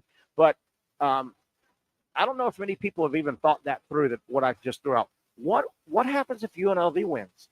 And they're in the freaking college football playoff, and South Carolina and Ole Miss are sitting home. And because Alabama would be the one that gets. If one gets in, it's going to be Alabama. Oh, that's on the outside. We know, right? We're assuming Alabama, but then you look around, and there's probably going to be. You know what? You don't think a couple of those teams. Hell, even if Iowa State loses to Arizona State, they're going to go. We still didn't get in because of UNLV. Hey, what do you think? What do you think Dion and the boys would say? Yeah, I mean, I think that whatever scenario plays out, someone's going to get rubbed the wrong way and take issue, and it's going to just make the expansion to 16 teams happen even faster. I'll tell you who else got I think Notre Dame's pretty good, but if you look at their strength of schedule, Notre Dame got a break because teams started falling out. Too many teams had 3 losses. Here, have you ever taken a second to look at Notre Dame's schedule? If strength of schedule is supposed to be a big deal, right? Yeah, it's not that impressive, especially with the loss to Northern Illinois. Mm-hmm. At Texas A&M, their biggest win of the year by far. That's a 4-loss football team, Texas A&M. Okay, at Texas A&M, Northern Illinois. There's their loss, the ugliest loss in the tournament, basically. Right? Would you agree with that? That's easily the ugliest. Oh loss. Yeah. Like Northern Illinois went 6-5, 6-6. At Purdue, they're miserable. Miami of Ohio, Louisville, Stanford, Georgia Tech, nice solid win, I guess. Navy's Navy, Florida State's terrible, Virginia's Virginia, Army, and USC. Wow. Yeah, I mean, it's wow, pretty cakewalk. That is, and again, not even debatable of the 12 teams that are going to make it in. And struggled with a lot of those games. Like they didn't win handily. But they have the ugliest loss by far.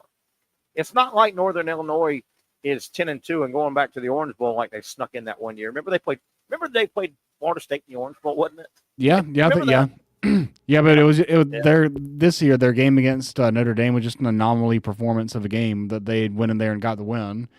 So yeah, they didn't build on that. No doubt. And I watched a lot of that game when it started happening. I think everybody turned their TV on. Oh yeah. And I watched probably 3/4 of that game. And it wasn't like there were 2 passes that bounced off helmets and there was a fumble that got kicked 40 yards down the field in the end, right? Northern Illinois beat them. Yeah, it wasn't a bunch of spooky fluke plays, right? No, they lined up and beat them. 2 coaches I want to talk about real quick, college football. And it's hard to believe they're kind of on shaky ground.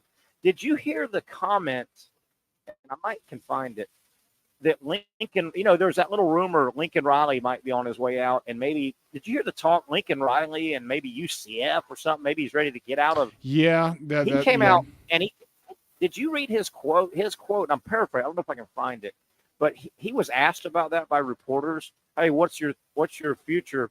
You're being mentioned. And Lincoln Riley said something to the effect of, I'm the USC coach. He didn't say, I'm happy here, I'm staying here. He said, I'm the USC coach. He left a lot of wiggle room.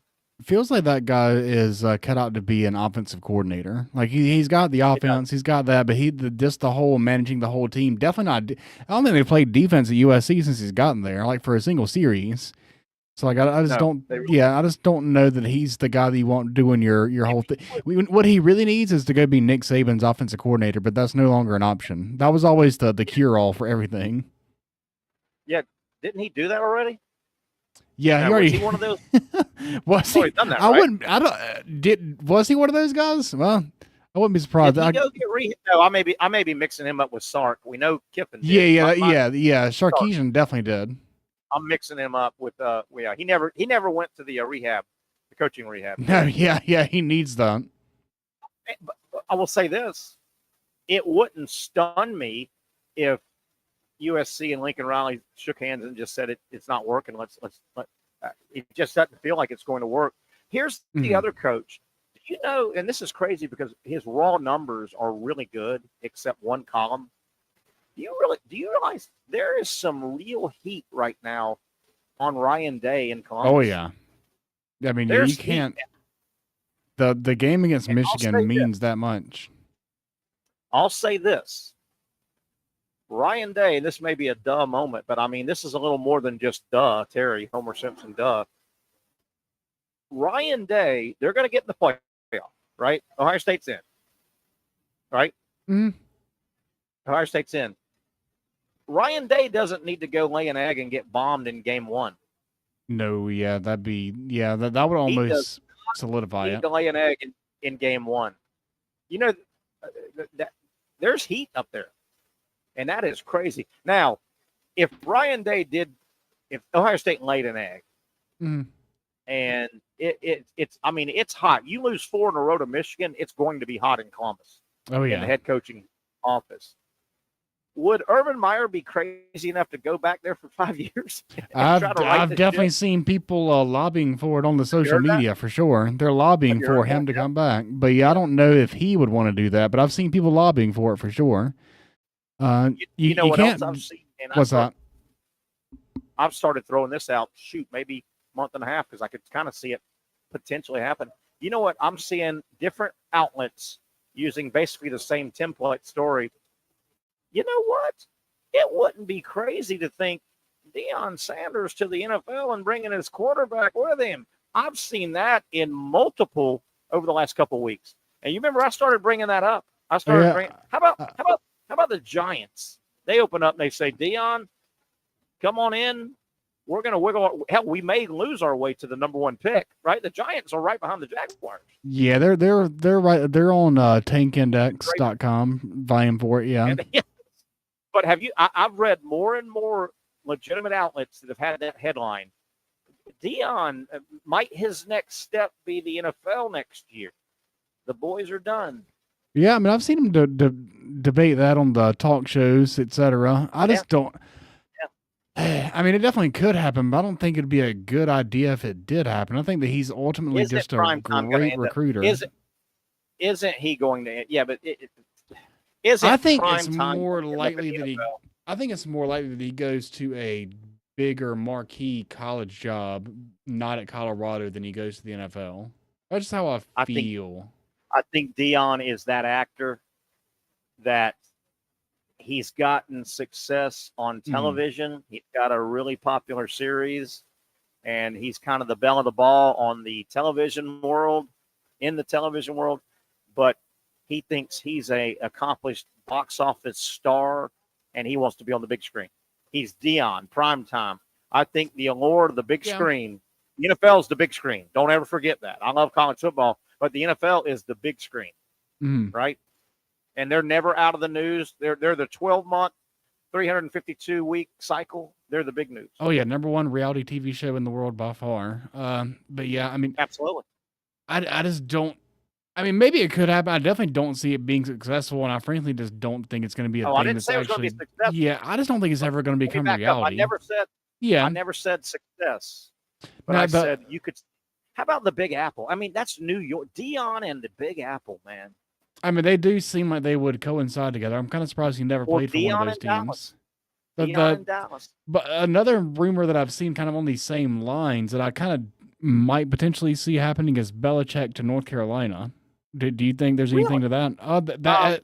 That's something I've seen pop up within the past just couple of hours, actually. I'll defer to you if you've gotten deeper in this story than me. Are there any ties at all? Is there, or did they just grab North Carolina out of the thin blue and throw it on Belichick's name? I mean, did he have a? Does the athletic director, his next door neighbor? Is there any? Yeah, all I've seen is that he has interest in the job, and I think that they've reached out and had discussions. I don't know about specifics other than that. We only got about 5 seconds. We got to get out of here. Oh, sorry.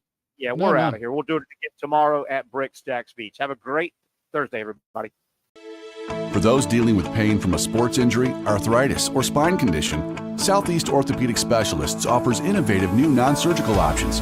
Our regenerative medicine treatments, including platelet-rich plasma and other regenerative treatments, use your body's own restorative cells to aid in treating injuries. These procedures are performed in our offices and typically require minimal downtime.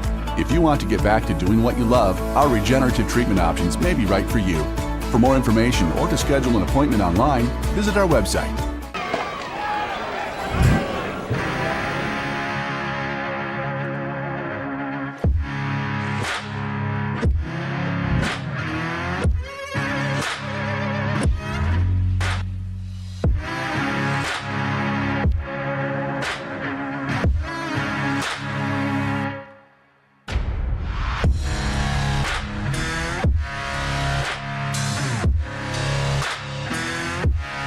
Finally, a family atmosphere, kid-friendly restaurant with a real sports bar feel. Bricks Jacks Beach features all of that and a large, climate-controlled covered patio with misting fans and heaters for all seasons. Mix in an extremely diverse menu that features the most quality and affordable steak at the beach, and there's no reason not to enjoy your next lunch, dinner, happy hour, or big sporting event at Bricks Jacks Beach, 300 2nd Street North in Jacksonville Beach. See you at Bricks Jacks Beach. Since 1936, Procter Ace has been proudly helping Jacks with all your home and garden projects. Whether you need tools, paint, plumbing supplies, or expert advice, we've got what you need to get the job done right. Looking to brighten your yard?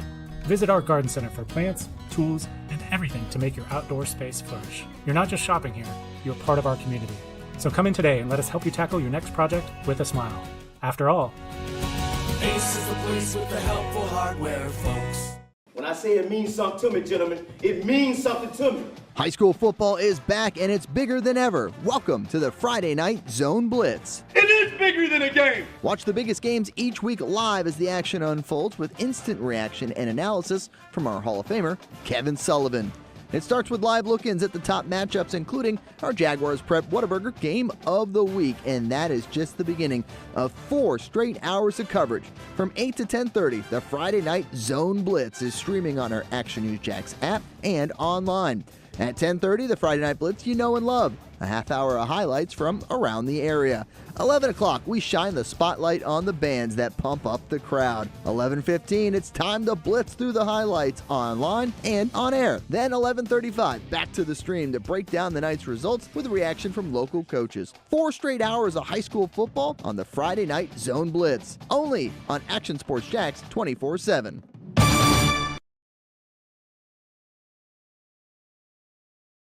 Baker Sports is local sports. Uniforms from Pop Warner and Little League to travel ball, high school, and college. They make you look good.